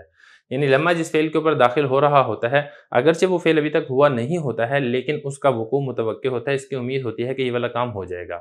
مثال کے طور پہ وصل الاستاد الی الفصل ولما یدرس، استاد درسگاہ تک پہنچا ہے، لما یدرس، لیکن اس نے ابھی تک تدریس نہیں کی ہے، تو ابھی تک تو یہ والا کام نہیں ہوا ہے، سبق پڑھانے والا کام، لیکن ظاہر ہے جب وہ درسگاہ کے اندر آ چکا ہے تو اس بات کا امکان ہے، اس بات کی توقع ہے کہ درس پڑھانے کا یہ آغاز کر دے گا اور درس پڑھانا شروع کر دے گا۔ لیکن جو لم کے ذریعے سے نفی کی جاتی ہے اس کے ذریعے سے تو کبھی اس چیز کی بھی نفی کی جاتی ہے جس کا حصول متوقع ہوتا ہے، یعنی وہ چیز حاصل ہو سکتی ہے، اور کبھی اس چیز کی بھی نفی کی جاتی ہے جس کا حصول غیر متوقع ہوتا ہے، یعنی اس کام کی شروع کرنے کی ہونے کی امید نہیں ہوتی ہے۔ یہی وجہ ہے کہ آپ یہ نہیں کہہ سکتے لما یقم زید ثم قام، کہ زید ابھی تک بیٹھا نہیں ہے پھر وہ کھڑا ہو گیا، کیونکہ دیکھیں لما کے ذریعے سے جو آپ نفی کرتے ہیں اس کے اندر ایک استمرار ہوتا ہے، ایک دوام ہوتا ہے کہ زمانہ ماضی میں وہ کام ہوا ہی نہیں ہے۔ اب ایسا تو نہیں ہے کہ زمانہ ماضی میں زید کبھی بیٹھا ہی نہ ہو، ظاہر ہے اگر وہ زید ہے تو کبھی نہ کبھی تو بیٹھا ہوگا اور ضرور بیٹھا ہوگا، تو لہذا لما یقم زید ثم قام یہ والا جملہ کہنا درست نہیں ہے۔ بالکل ایسے ہی لما یجتمع النقیضان، ابھی تک 2 نقیزیں جمع نہیں ہوئی ہیں، کیونکہ یہ والا بھی جملہ اس طریقے سے درست نہیں ہے، کیونکہ میں آپ کو بتا چکا ہوں کہ لما کا استعمال وہاں پر صحیح ہوتا ہے کہ جو وہ کام ابھی تک ہوا نہیں ہوتا ہے لیکن اس چیز کا امکان موجود ہوتا ہے کہ یہ والا کام متوقع الحصول ہے، ہو سکتا ہے، اور ظاہر ہے 2 نقیزیں ہیں وہ اگرچہ اب تک وہ جمع نہیں ہوئی ہیں لیکن اس بات کا امکان بھی موجود نہیں ہے کہ وہ آئندہ کبھی جمع ہو جائیں گی، تو نہ تو آپ یہ والی مثال کہہ سکتے ہیں لما یقم زید ثم قام، نہ ہی آپ یہ والی مثال کہہ سکتے ہیں لما یجتمع النقیضان۔ لیکن جو لم ہے، لم کے اندر جو نفی تو ہوتی ہے لیکن اس کے اندر استمرار اور دوام نہیں ہوتا، ایک بات، اور دوسری بات یہ ہے کہ لم کے اندر اس چیز کی بھی نفی آپ کر سکتے ہیں جو متوقع الحصول ہو اور جو غیر متوقع الحصول ہو، جیسے کہ میں آپ کو بتا چکا ہوں۔ لہذا آپ ایسا کہہ سکتے ہیں لم یکم ثم قام یا لم یکم زید ثم قام، زید کھڑا نہیں ہوا پھر کھڑا ہو گیا، کیونکہ میں آپ کو بتا چکا ہوں اس کے اندر استمرار و دوام نہیں ہے۔ اگر استمرار و دوام ہوتا تو پھر یہ بھی آپ کہنا جائز اور درست نہ ہوتا، لیکن ظاہر ہے لم کا استعمال دونوں کے لیے ہوتا ہے، استمرار و دوام کے لیے بھی ہوتا ہے، اور غیر استمرار اور غیر دوام کے معنی کے اندر بھی استعمال ہوتا ہے، اور یہاں پر یہ غیر استمرار اور غیر دوام کے معنی کے اندر استعمال ہو رہا ہے۔ اسی طرح آپ لم یجتمع النقیضان یہ بھی کہہ سکتے ہیں، کیونکہ میں آپ کو بتا چکا ہوں کہ لم کا استعمال متوقع الحصول چیزوں کے لیے بھی ہوتا ہے اور غیر متوقع الحصول چیزوں کے لیے بھی ہوتا ہے۔ یہاں پر غیر متوقع الحصول چیزوں کے لیے ہو رہا ہے کہ پہلے 2 نقیزیں جمع نہیں ہوئی ہیں، آئندہ کبھی ہوں گی یا نہیں ہوں گی اس سے اس بارے میں کوئی غرض نہیں ہے۔ حضرت بار دیکھیں فرما رہے ہیں وہی ستۃ، یہ 6 حروف ہیں، کون کون سے؟ نمبر 1 لا، نمبر 2 ما، نمبر 3 ان، نمبر 4 لن، نمبر 5 لم، اور نمبر 6 لما۔ اب لا کے ذریعے بتانے لنفی مطلقاً، یہ مطلق نفی کے لیے آتا ہے، اس میں تینوں زمانوں میں سے کسی ایک زمانے کی قید نہیں پائی جاتی، اور ما اور ان لنفی الحال، یہ فی الحال نفی کے لیے آتے ہیں، لیکن اس کے لیے شرط یہ ہے کہ یہ دونوں فعل مضارع کے اوپر داخل ہوں، اور جو لام نون زبر لن ہے یہ استقبال کی نفی کے لیے آتا ہے۔ لم اور لما لنفی المضی گزشتہ زمانے کی نفی کے لیے آتے ہیں، الا انہ، مگر فرق ہے بلما، لما کے ذریعے سے ینصحب جاری رہتی ہے، علی زمانی تکلم، بولنے کے زمانے تک، ایک تو یہ ہے کہ جو نفی ہے وہ بولنے کے زمانے تک جاری رہتی ہے، ایک بات، اور دوسری بات یہ یختص بالمتوقع، جو لما ہے یہ خاص ہے متوقع چیزوں کے ساتھ، یعنی ایسی چیزوں کے ساتھ خاص ہے کہ جو پہلے تو نہیں ہوئی ہیں لیکن آئندہ اس کا ہونا متوقع ہے، اس چیز کی امید کی جا سکتی ہے کہ آئندہ زمانے میں یہ ہو جائے گا۔ اسی وجہ سے آپ یہ نہیں کہہ سکتے لما یقم زید ثم قام، زید کھڑا نہیں ہوا پھر کھڑا ہو گیا، کیونکہ اس مثال میں ایک مسئلہ یہ ہے کہ لما استمرار و دوام کے لیے آتا ہے، اور یہاں پہ استمرار و دوام نہیں ہو سکتا، ایسا نہیں ہو سکتا کہ زید گزشتہ زمانہ ماضی کے اندر وہ کبھی بیٹھا ہی نہ ہو، ظاہر ہے یہ تو ممکن نہیں ہے۔ اور اسی طریقے سے آپ یہ بھی نہیں کہہ سکتے لما یجتمع النقیضان، کیوں نہیں کہہ سکتے؟ کیونکہ میں نے آپ کو بتایا یہاں پہ کہ یہ خاص ہوتا ہے متوقع الحصول چیزوں کے ساتھ، اور دو نقیضوں کا جمع ہونا زمانہ ماضی میں اگر نہیں ہے تو نہ ہی یہ زمانہ حال کے اندر ہو سکتا ہے اور نہ ہی زمانہ مستقبل کے اندر ہو سکتا ہے، تو یہ متوقع الحصول نہیں ہے بلکہ غیر متوقع الحصول ہیں، اور لما یہ خاص ہوتا ہے متوقع الحصول چیزوں کے ساتھ۔ جس طریقے سے لم یکم ثم قام یہ کہنا جائز ہے، اسی طریقے سے لم یجتمع یہ بھی کہنا جائز ہے، لیکن یہ والا کہنا جائز نہیں ہے لما یکم زید ثم قام اور لما یجتمع النقیضان۔ فلما فی النفی تقابل قد فی الاثبات، بتانا یہاں پر یہ چاہ رہے ہیں کہ جو لما ہے یہ قد کی مثل ہے، یعنی جس طریقے سے کلمہ قد ہے یہ اس بات میں فعل کو حال کے قریب کر دیتا ہے، بالکل ایسے ہی جو لما ہے یہ فعل منفی کو زمانہ حال کے قریب کر دیتا ہے۔ خلاصہ یہ نکلا کہ لما کے ذریعے سے جو آپ نفی کریں گے وہ نفی ایسی چیز کی ہونی چاہیے جو حال کے قریب ہو، اور جو حال کے قریب نہیں ہے اس کی نفی آپ لما کے ذریعے سے نہیں کر سکتے۔ آپ یہ نہیں کہہ سکتے لما یجی محمد فی العام الماضی، محمد گزشتہ سال کے اندر نہیں آیا، کیونکہ گزشتہ سال اب یہ حال کے قریب نہیں ہے بلکہ حال سے دور ہے، یہ ماضی بعید ہے، اور لما کے لیے ضروری ہے کہ وہ ایسی چیز کی نفی کرے جو حال کے قریب ہو، کیوں؟ کیونکہ جو لما ہے یہ قد کی مثل ہے۔ قد میں کیا ہوتا ہے کہ قد اس بات میں فعل کو حال کے قریب کرتا ہے اور لما نفی میں فعل کو حال کے قریب کرتا ہے۔ یہی وجہ ہے کہ لما نفی میں مقابل ہوتا ہے ایسے قد کے جو کہ جملہ مثبت میں ہوتا ہے، اور یہی وجہ ہے کہ جو لما ہے یہ جملے کی منفی کرتا ہے، لیکن ایسے جملے کی منفی کرتا ہے جو حال کے قریب ہو، لہذا یہ کہنا صحیح نہیں ہے لما یجی محمد فی العام الماضی۔ بسم اللہ الرحمن الرحیم۔ دروس البلاغہ کا الباب الخامس ہے فی الاطلاق والتقیید، سبق نمبر 7 میں خوش آمدید۔ آج کے سبق میں ہم نعت کے ذریعے سے تقیید کے مقاصد پڑھیں گے۔ عبارت دیکھ لیں، وَأَمَّا التَّوَابِعُ فَالتَّقْيِيدُ بِهَا يَكُونُ لِلْأَغْرَاضِ الَّتِي تُقْصَدُ مِنْهَا، فَالنَّعْتُ يَكُونُ لِلتَّمْيِيزِ نَحْوُ حَضَرَ عَلِيٌّ الْكَاتِبُ، وَالْكَشْفِ نَحْوُ الْجِسْمُ الطَّوِيلُ الْعَرِيضُ الْعَمِيقُ يَشْغَلُ حَيِّزًا مِنَ الْفَرَاغِ، وَالتَّأْكِيدِ نَحْوُ تِلْكَ عَشْرَةٌ كَامِلَةٌ، وَالْمَدْحِ نَحْوُ حَضَرَ خَالِدٌ الْهُمَامُ، وَالذَّمِّ نَحْوُ وَامْرَأَتُهُ حَمَّالَةَ الْحَطَبِ، وَالتَّرَحُّمِ نَحْوُ ارْحَمْ إِلَى خَالِدِ الْمِسْكِينِ۔ ترجمہ دیکھ لیں، بہرحال توابع کے ذریعے سے جملے کو مقید کرنا ان اغراض کے لیے ہوتا ہے جن کا ان توابع سے قصد کیا جاتا ہے۔ نعت یعنی صفت یہ تمیز کے لیے ہوتی ہے جیسا کہ حاضر ہوا ہے علی جو کہ کاتب ہے، اور کھولنے کے لیے ہوتی ہے جیسا کہ جسم لمبا چوڑا گہرا وہ خالی جگہ کو بھر دیتا ہے، اور تاکید کے لیے جیسا کہ تلک عشرۃ کاملہ یہ کامل 10 ہیں، اور تعریف کے لیے جیسا کہ بلند ہمت والا خالد حاضر ہوا، اور مذمت کے لیے جیسا کہ اس کی عورت جو لکڑیاں سر پر لاد کر لاتی ہے، اور رحم طلب کرنے کے لیے جیسے کہ رحم کرو خالد مسکین پر۔ عبارت ہو چکی ہے، ترجمہ ہو چکا ہے، اب چلتے ہیں اس کی تشریح کی طرف۔ حکم کے بارے میں ہم نے پڑھا تھا کہ حکم مطلق ہوتا ہے اور مقید ہوتا ہے، اور جو حکم مقید ہوتا ہے وہ پھر مختلف چیزوں کے ذریعے سے اس کو مقید کیا جاتا ہے مختلف اغراض و مقاصد کے لیے۔ آج کے سبق کے اندر ہم اسی توابع کے بارے میں پڑھیں گے جس کے ذریعے سے حکم کو مقید کیا جاتا ہے۔ یہ جو توابع ہے اس کی بھی آگے متعدد اقسام ہیں، ان اقسام میں سے جو ایک قسم ہے نعت یعنی صفت، اس کے ذریعے سے جو حکم کو مقید کیا جاتا ہے وہ کیوں کیا جاتا ہے، کن اغراض و مقاصد کے لیے کیا جاتا ہے، وہ ہم انشاءاللہ آج کے سبق میں پڑھیں گے۔ سب سے پہلے تو بات کر لیتے ہیں کہ تابع کہتے کسے ہیں۔ دیکھیں تابع ہر ایسا اسم ہے جو اپنے سے پہلے والے اسم کے ساتھ ایک ہی جہت میں اعراب کے اندر مطابق اور موافق ہو۔ مثال کے طور پہ اگر اس سے پہلے والا اسم فاعل ہونے کی وجہ سے مرفوع ہے تو دوسرا اسم بھی فاعل ہونے کی وجہ سے مرفوع ہو، اگر اس سے پہلے والا اسم مفعول ہونے کی وجہ سے منصوب ہے تو دوسرے والا اسم بھی مفعول ہونے کی وجہ سے منصوب ہو، اور اگر اس سے پہلے والا اسم حرف جر کی وجہ سے مجرور ہے تو دوسرا اسم بھی اسی وجہ سے مجرور ہو، تو جو دوسرا اسم ہوگا اس اسم کو تابع کہا جاتا ہے، اور تابع ہی کی جمع توابع ہے۔ اب ذرا عبارت دیکھیں، فرما رہے ہیں کہ توابع فالتقیید بہا، توابع کے ذریعے سے جو جملے کو مقید کیا جاتا ہے، حکم کو مقید کیا جاتا ہے، وہ کیوں کیا جاتا ہے؟ فرما رہے ہیں یکون للاغراض التی، ان اغراض کے لیے کیا جاتا ہے، تو قصد جس کا قصد اور ارادہ کیا جاتا ہے توابع سے۔ دیکھیں توابع مختلف اغراض اور مقاصد کے لیے آتے ہیں، تو جب وہ اغراض اور مقاصد مطلوب ہوتے ہیں تو پھر ان توابع کے ذریعے سے حکم کو یعنی جملے کو مقید کر دیا جاتا ہے۔ انہی توابع میں سے پہلی قسم ہے نعت یعنی صفت، اس کے بارے میں تھوڑا سا سمجھ لیں۔ صفت وہ تابع ہے جو مطبوع یعنی جو اس سے پہلے والا ماقبل والا اسم ہوتا ہے جس کو مطبوع کہا جاتا ہے، اس کی اچھی یا بری حالت کو ظاہر کرے۔ مثال کے طور پہ جاءنی رجل عالم، آیا میرے پاس ایک ایسا شخص جو کہ عالم ہے. اب یہ جو عالم ہے اس نے اس رجل کی علمی حالت کو ظاہر کیا ہے. یہ اسی طریقے سے جاءنی رجل فاسقن، آیا میرے پاس ایک ایسا شخص جو کہ فاسق ہے یعنی گناہ گار ہے. تو فاسق نے جو رجل کی جو بری حالت ہے اس کو اس نے ظاہر کیا ہے. دوسرے نمبر پہ ہم بات کر لیتے ہیں کہ صفت کے ذریعے سے جو حکم کو مقید کیا جاتا ہے اس کی کیا اغراض اور مقاصد ہیں. دیکھیں جو حکم کو مقید کیا جاتا ہے صفت کے ذریعے سے مختلف اغراض اور مقاصد ہیں. ان میں سے پہلی وجہ ہے تمییز، یعنی جو صفت ہے وہ اپنے موصوف کو اپنے علاوہ دیگر سے ممتاز، جدا اور الگ کر دے تاکہ کوئی دوسرا فرد موصوف کے ساتھ اس چیز کے اندر شریک نہ ہو. مثال کے طور پہ میں کہتا ہوں حضر علی الکاتب، حاضر ہوا علی جو کہ کاتب ہے. اب ہم یہ تصور کر لیتے ہیں کہ علی نام کے دو فرد ہیں، ان میں سے ایک کاتب ہے اور دوسرا کاتب نہیں ہے. مثال کے طور پہ وہ قاری ہے. تو جب آپ نے علی کی صفت لا دی ہے کاتب، تو اس صفت نے اس علی کو اس علی سے جدا کر دیا جو کاتب نہیں ہے بلکہ وہ قاری ہے. تو یہ جو ایک مقصد ہے تمییز، یعنی اپنے موصوف کو اپنے علاوہ دیگر سے جدا کرنا، ممتاز کرنا، الگ کرنا، اس مقصد کے لیے بھی صفت کا استعمال کیا جاتا ہے. صفت کے ذریعے سے حکم کو مقید کرنے کی دوسری غرض ہے کشف اور وضاحت. یعنی مقصد بعض اوقات یہ ہوتا ہے کہ سامنے کے سامنے موصوف کا معنی بالکل واضح اور منکشف ہو جائیں، اس کو کسی قسم کا اشتباہ باقی نہ رہے. تو اس مقصد کے لیے بھی صفت لائی جاتی ہے. مثال کے طور پہ الجسم الطویل العریض العمیق یشغل حیزا من الفراغ، یعنی ایسا جسم جو لمبا ہے، جو چوڑا ہے، جو گہرا ہے، وہ خالی جگہ کو بھر دیتا ہے. اب یہاں پہ دیکھیں یہ جو جسم ہے نا یہ موصوف ہے. اس موصوف کی ایک صفت ہے طویل، دوسری صفت ہے عریض، تیسری صفت ہے عمیق.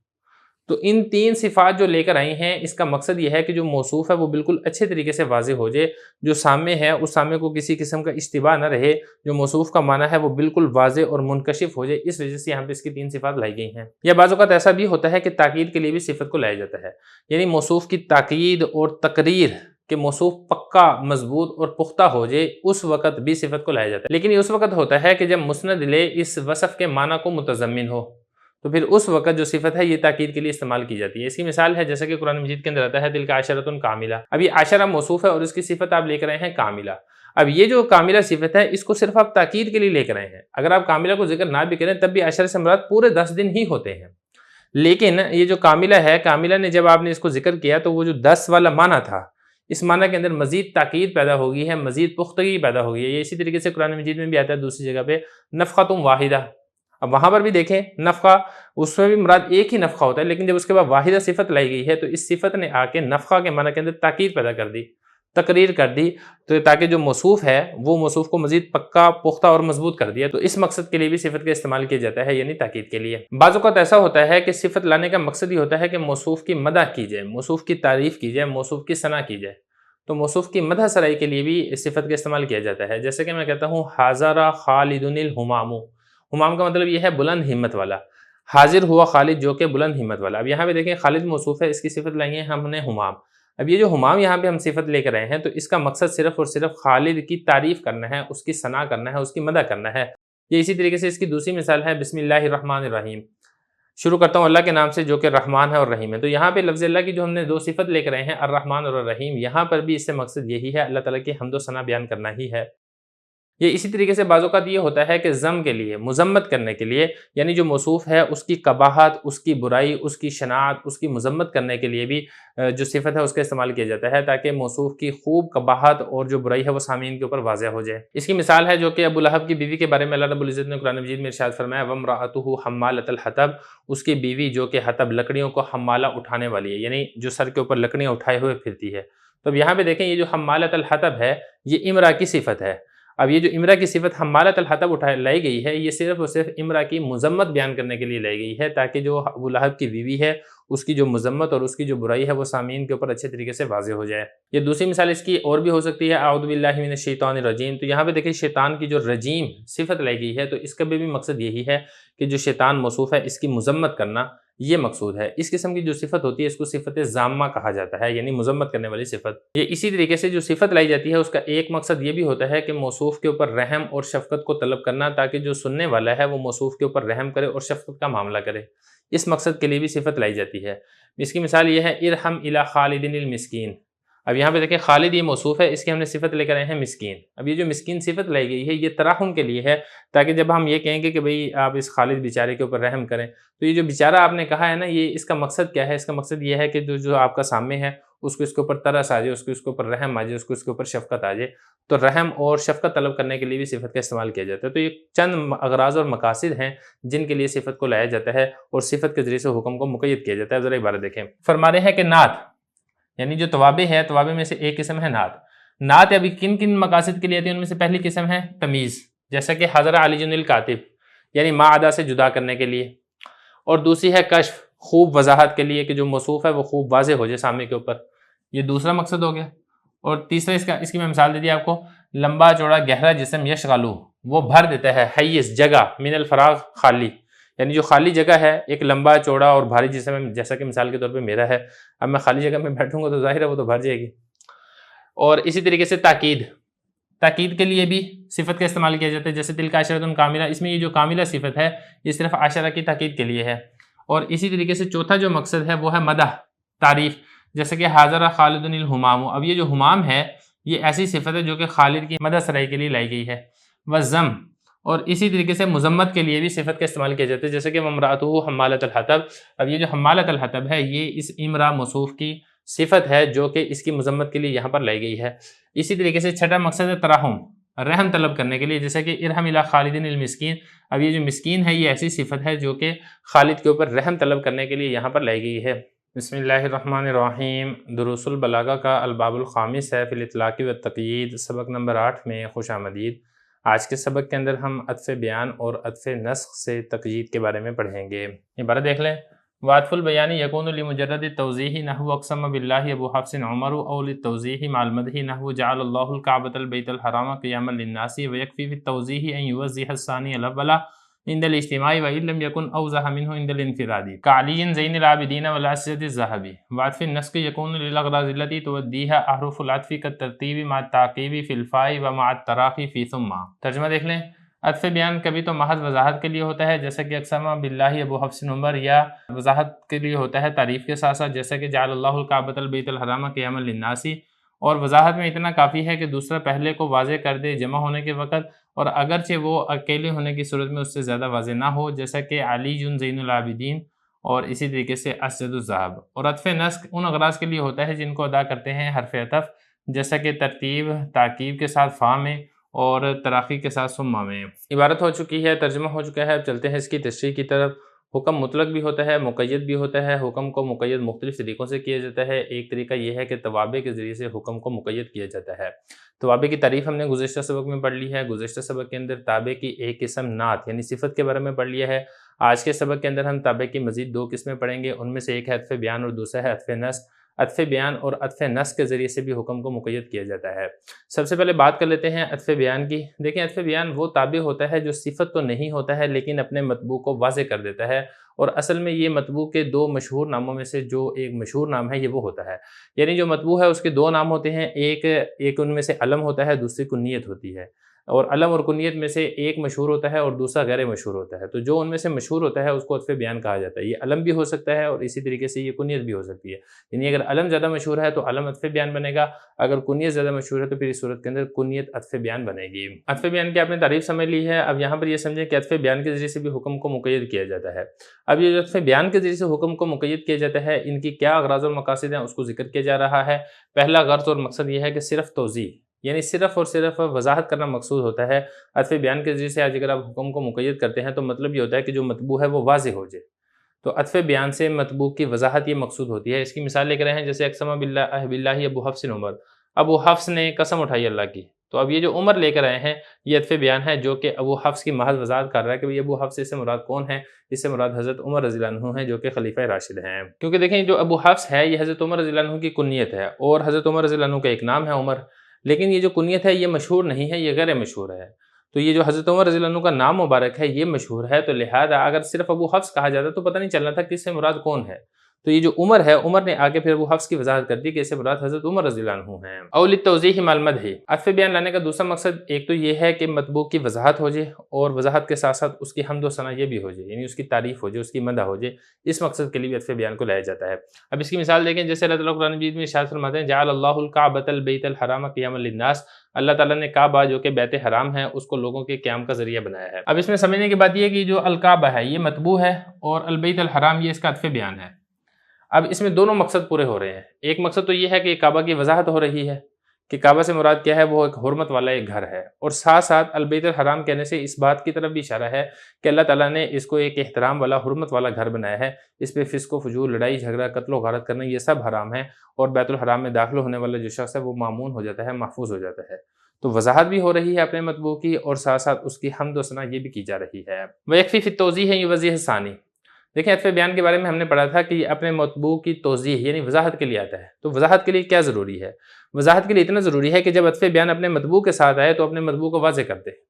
بذات خود عطف بیان کا مطبوع سے زیادہ واضح ہونا یہ لازم اور ضروری نہیں ہے. مثال دیکھ لیں تاکہ بات سمجھنی آسان ہو جائے. جیسا کہ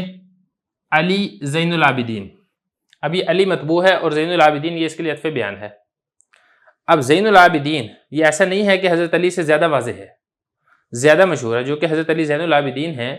جب یہ زین العابدین علی کے ساتھ آئے گا تو پھر علی کی یہ وضاحت کر دیں گے، لیکن اگر آپ دونوں کو علیحدہ علیحدہ کریں تو پھر زین العابدین علی سے زیادہ واضح نہیں ہے. یہ اسی طریقے سے الاسجد والذہب. اب یہاں پہ دیکھیں یہ اسجد یہ مطبوع ہے اور ذہب یہ اس کے لیے تابع ہے. تو جب یہ دونوں اکٹھے ہوں گے تو ذہب یہ الاسجد کی وضاحت کر دے گا. ایسا نہیں ہے کہ یہ جو ذہب ہے یہ الاسجد سے بذات خود زیادہ واضح ہے. تو یہ بتا رہے ہیں کہ ویکفی فی التوضیح جو عطف بیان اپنے مطبوع کی وضاحت کرتا ہے تو وضاحت کرنے میں اتنی بات کافی ہے کہ جو دوسرا یعنی جو عطف بیان ہے وہ پہلے کی وضاحت کر دے اجتماع کے وقت، یعنی مطبوع اور تابع دونوں کے اکٹھے ہونے کے وقت. وَإِن لَّمْ يَكُنْ أَوْضَحَ مِنْهُ، اگرچہ جو تابع ہے وہ زیادہ واضح نہ ہو، منہ اس سے اپنے مطبوع سے عند الانفرادی الگ آنے کی صورت میں. جیسا کہ اگر آپ الگ الگ لکھتے ہیں، ایک طرف آپ نے لکھ دیا علی، ایک طرف آپ نے لکھ دیا زین العابدین، تو یہ جو زین العابدین ہے یہ علی سے زیادہ واضح نہیں ہے. لیکن جب آپ زین العابدین کو حضرت علی کے نام کے ساتھ ذکر کریں گے تو پھر یہ جو زین العابدین ہے یہ حضرت علی کی وضاحت کر دیں گے. اور اسی طریقے سے ہے الاسجد الذہب و عطف النسق، یہ عطف بحرف ہی ہوتا ہے. عطف بحرف کے بارے میں آپ کو تفصیل سے بتاؤں گا. سب سے پہلے یہ سمجھ لیں کہ اس کو نسق کیوں کہا جاتا ہے. یہ اصل میں عربوں کا ایک قول ہے ثغر النسق، یہ اس سے لیا گیا ہے. یہ اس وقت کہا جاتا ہے جب دانت بالکل برابر اور مساوی ہوں. تو عطف نسق میں بھی ایسا ہی ہوتا ہے کہ جو عطف بحرف ہے وہ اپنے مطبوع کو اعراب کے اعتبار سے بالکل مساوی اور برابر کر دیتا ہے، اس لیے عطف بحرف کو عطف نسق کہا جاتا ہے. لیکن عطف بحرف یہ وہ تابع ہے جو حرف عطف کے بعد آتا ہے، اور جو نسبت مطبوع کی طرف ہو رہی ہوتی ہے وہی نسبت تابع کی طرف ہوتی ہے. یہ بتانے کے لیے عطف بحرف کا استعمال کیا جاتا ہے. اس میں جو مطبوع ہے اس کو معطوف علیہ کہا جاتا ہے اور جو تابع ہے اس کو ہم معطوف کہتے ہیں. اس کی مثال ہے جیسے کہ جاءنی زید و عمر. اب یہاں پہ دیکھیں یہ جو امر ہے یہ واو حرف عطف کے بعد آ رہا ہے، اور یہ بتانے کے لیے آ رہا ہے کہ جو آنے کی نسبت آپ نے زید کی طرف کی ہے، آنے کی وہی نسبت امر کی طرف بھی ہو رہی ہے. وعطف النسق یکون للاغراض التي تؤدیها. عطف نسق ہوتا ہے کہ میں نے آپ کو بتا دیا ہے، عطف بحرف کو کہا جاتا ہے. یکون للاغراض التي تؤدیها، یہاں سے بتانا یہ چاہ رہے ہیں کہ عطف بحرف کے ذریعے سے جو حکم کو مقید کیا جاتا ہے یہ ان اغراض اور اسباب کے لیے ہوتا ہے جن کو حروف عاطفہ ظاہر کرتے ہیں. مثال کے طور پہ حروف عاطفہ میں سے ایک فا ہے جو ترتیب مع تاکیب کا فائدہ دیتی ہے. تو گویا کہ فا کے ذریعے سے جو عطف کرنا ہوگا وہ ترتیب اور تاکیب کے لیے ہوگا، یعنی ایک کے پہلے ایک آیا اور پھر اس ایک کے بعد دوسرا آیا. جیسا کہ اس کی مثال ہے جاءنی زید فعمر. اب اس کے اندر ایک ترتیب ہے اور دوسرا تاکیب ہے. ترتیب تو آسان ہے کہ پہلے زید آیا ہے اور اس کے بعد پھر عمر آیا ہے، اور تاکیب بھی ہے. تاکیب کا مطلب یہ ہے کہ زید کے فوراً بعد عمر آ گیا ہے بغیر کسی قسم کی تاخیر کے. تو اب یہ جو معنی بیان ہو رہا ہے ترتیب مع تاکیب کا، یہ کون بتا رہا ہے؟ یہ بتا رہا ہے فا حرف عطف. اسی طریقے سے حروف عاطفہ میں سے ایک ثم ہے. یہ ترتیب کے لیے تو آتا ہے لیکن اس کے اندر تاکیب نہیں ہوتا بلکہ ترتیب ہوتا ہے تراخی کے ساتھ، یعنی پہلے ایک آیا ہے پھر دوسرا ہے، یہ تو ہے ترتیب. لیکن اس میں فوراً بعد نہیں آتا کہ پہلے کے بعد فوراً بعد دوسرا آ گیا جیسا کہ فا کے اندر ہوتا ہے، بلکہ اس کے اندر یہ ہوتا ہے کہ پہلے ایک آیا ہے اور اس کے بعد پھر مہلت کے ساتھ تھوڑی تاخیر کے ساتھ پھر دوسرے والا آیا ہے. دیکھیں یہ بتا رہے ہیں کہ عطف نسق یکون للاغراض التی، یہ ان اغراض کے لیے آتے ہیں التی تؤدیہا جن اغراض کو ادا کرتے ہیں احرف العطف حرف عطف. یہ احرف یہ اسی حرف کی جمع ہے. جیسا کہ ترتیب تاکیب کے ساتھ یہ ہوتا ہے فا کے اندر، مثال میں نے آپ کو دے دی ہے. ومع التراخی فی ثم، اور ترتیب مع التراخی یہ ہوتا ہے کس میں؟ ثم حرف عطف کے اندر. مثال وہی ہے اس کی جاءنی زید ثم عمر، یا آپ اس کے علاوہ کوئی اور بھی مثال اس کی کر سکتے ہیں. اب اس میں جو توابع ہے توابع میں سے ایک قسم رہ گئی ہے بدل. مختصر سا سبق ہے وہ ہم انشاءاللہ اس سے آگے پڑھیں گے. بسم اللہ الرحمن الرحیم. دروس البلاغہ الباب الخامس فی الاطلاق والتقیید، سبق نمبر 9 میں خوش آمدید. آج کے سبق کے اندر ہم بدل کے ذریعے سے تقیید کے بارے میں پڑھیں گے. عبارت دیکھ لیں. والبدل یکون لزیادت التقریر والایضاح نحو قدیم ابن علی فی بدل الکلی وسافر الجند واغلبہ فی بدل البعض ونفعنی الاستاذ علمہ فی بدل الاجتمالی. ترجمہ دیکھ لیں. اور بدل تقریر اور وضاحت میں اضافے کے لیے ہوتا ہے، جیسے کہ قدیم ابن علی یہ بدل الکل میں ہے، اور سافر الجند اغلبہ یہ بدل الباز میں ہے، اور نفعنی الاستاذ علمہ یہ بدل اشتمال میں ہے۔ عبارت ہو چکی ہے، ترجمہ ہو چکا ہے، اب چلتے ہیں اس کی تشریح کی طرف۔ حکم مطلق ہوتا ہے، حکم مقید ہوتا ہے۔ حکم کو مقید کرنے کا ایک طریقہ یہ ہے کہ توابع کے ذریعے سے آپ حکم کو مقید کریں۔ توابع کی مختلف قسمیں آپ نے گزشتہ سبقوں میں پڑھ لی ہے۔ توابع کی آخری قسم جس کے ذریعے سے حکم کو مقید کیا جاتا ہے وہ بدل ہے، جس کے بارے میں ہم آج کے سبق میں پڑھیں گے۔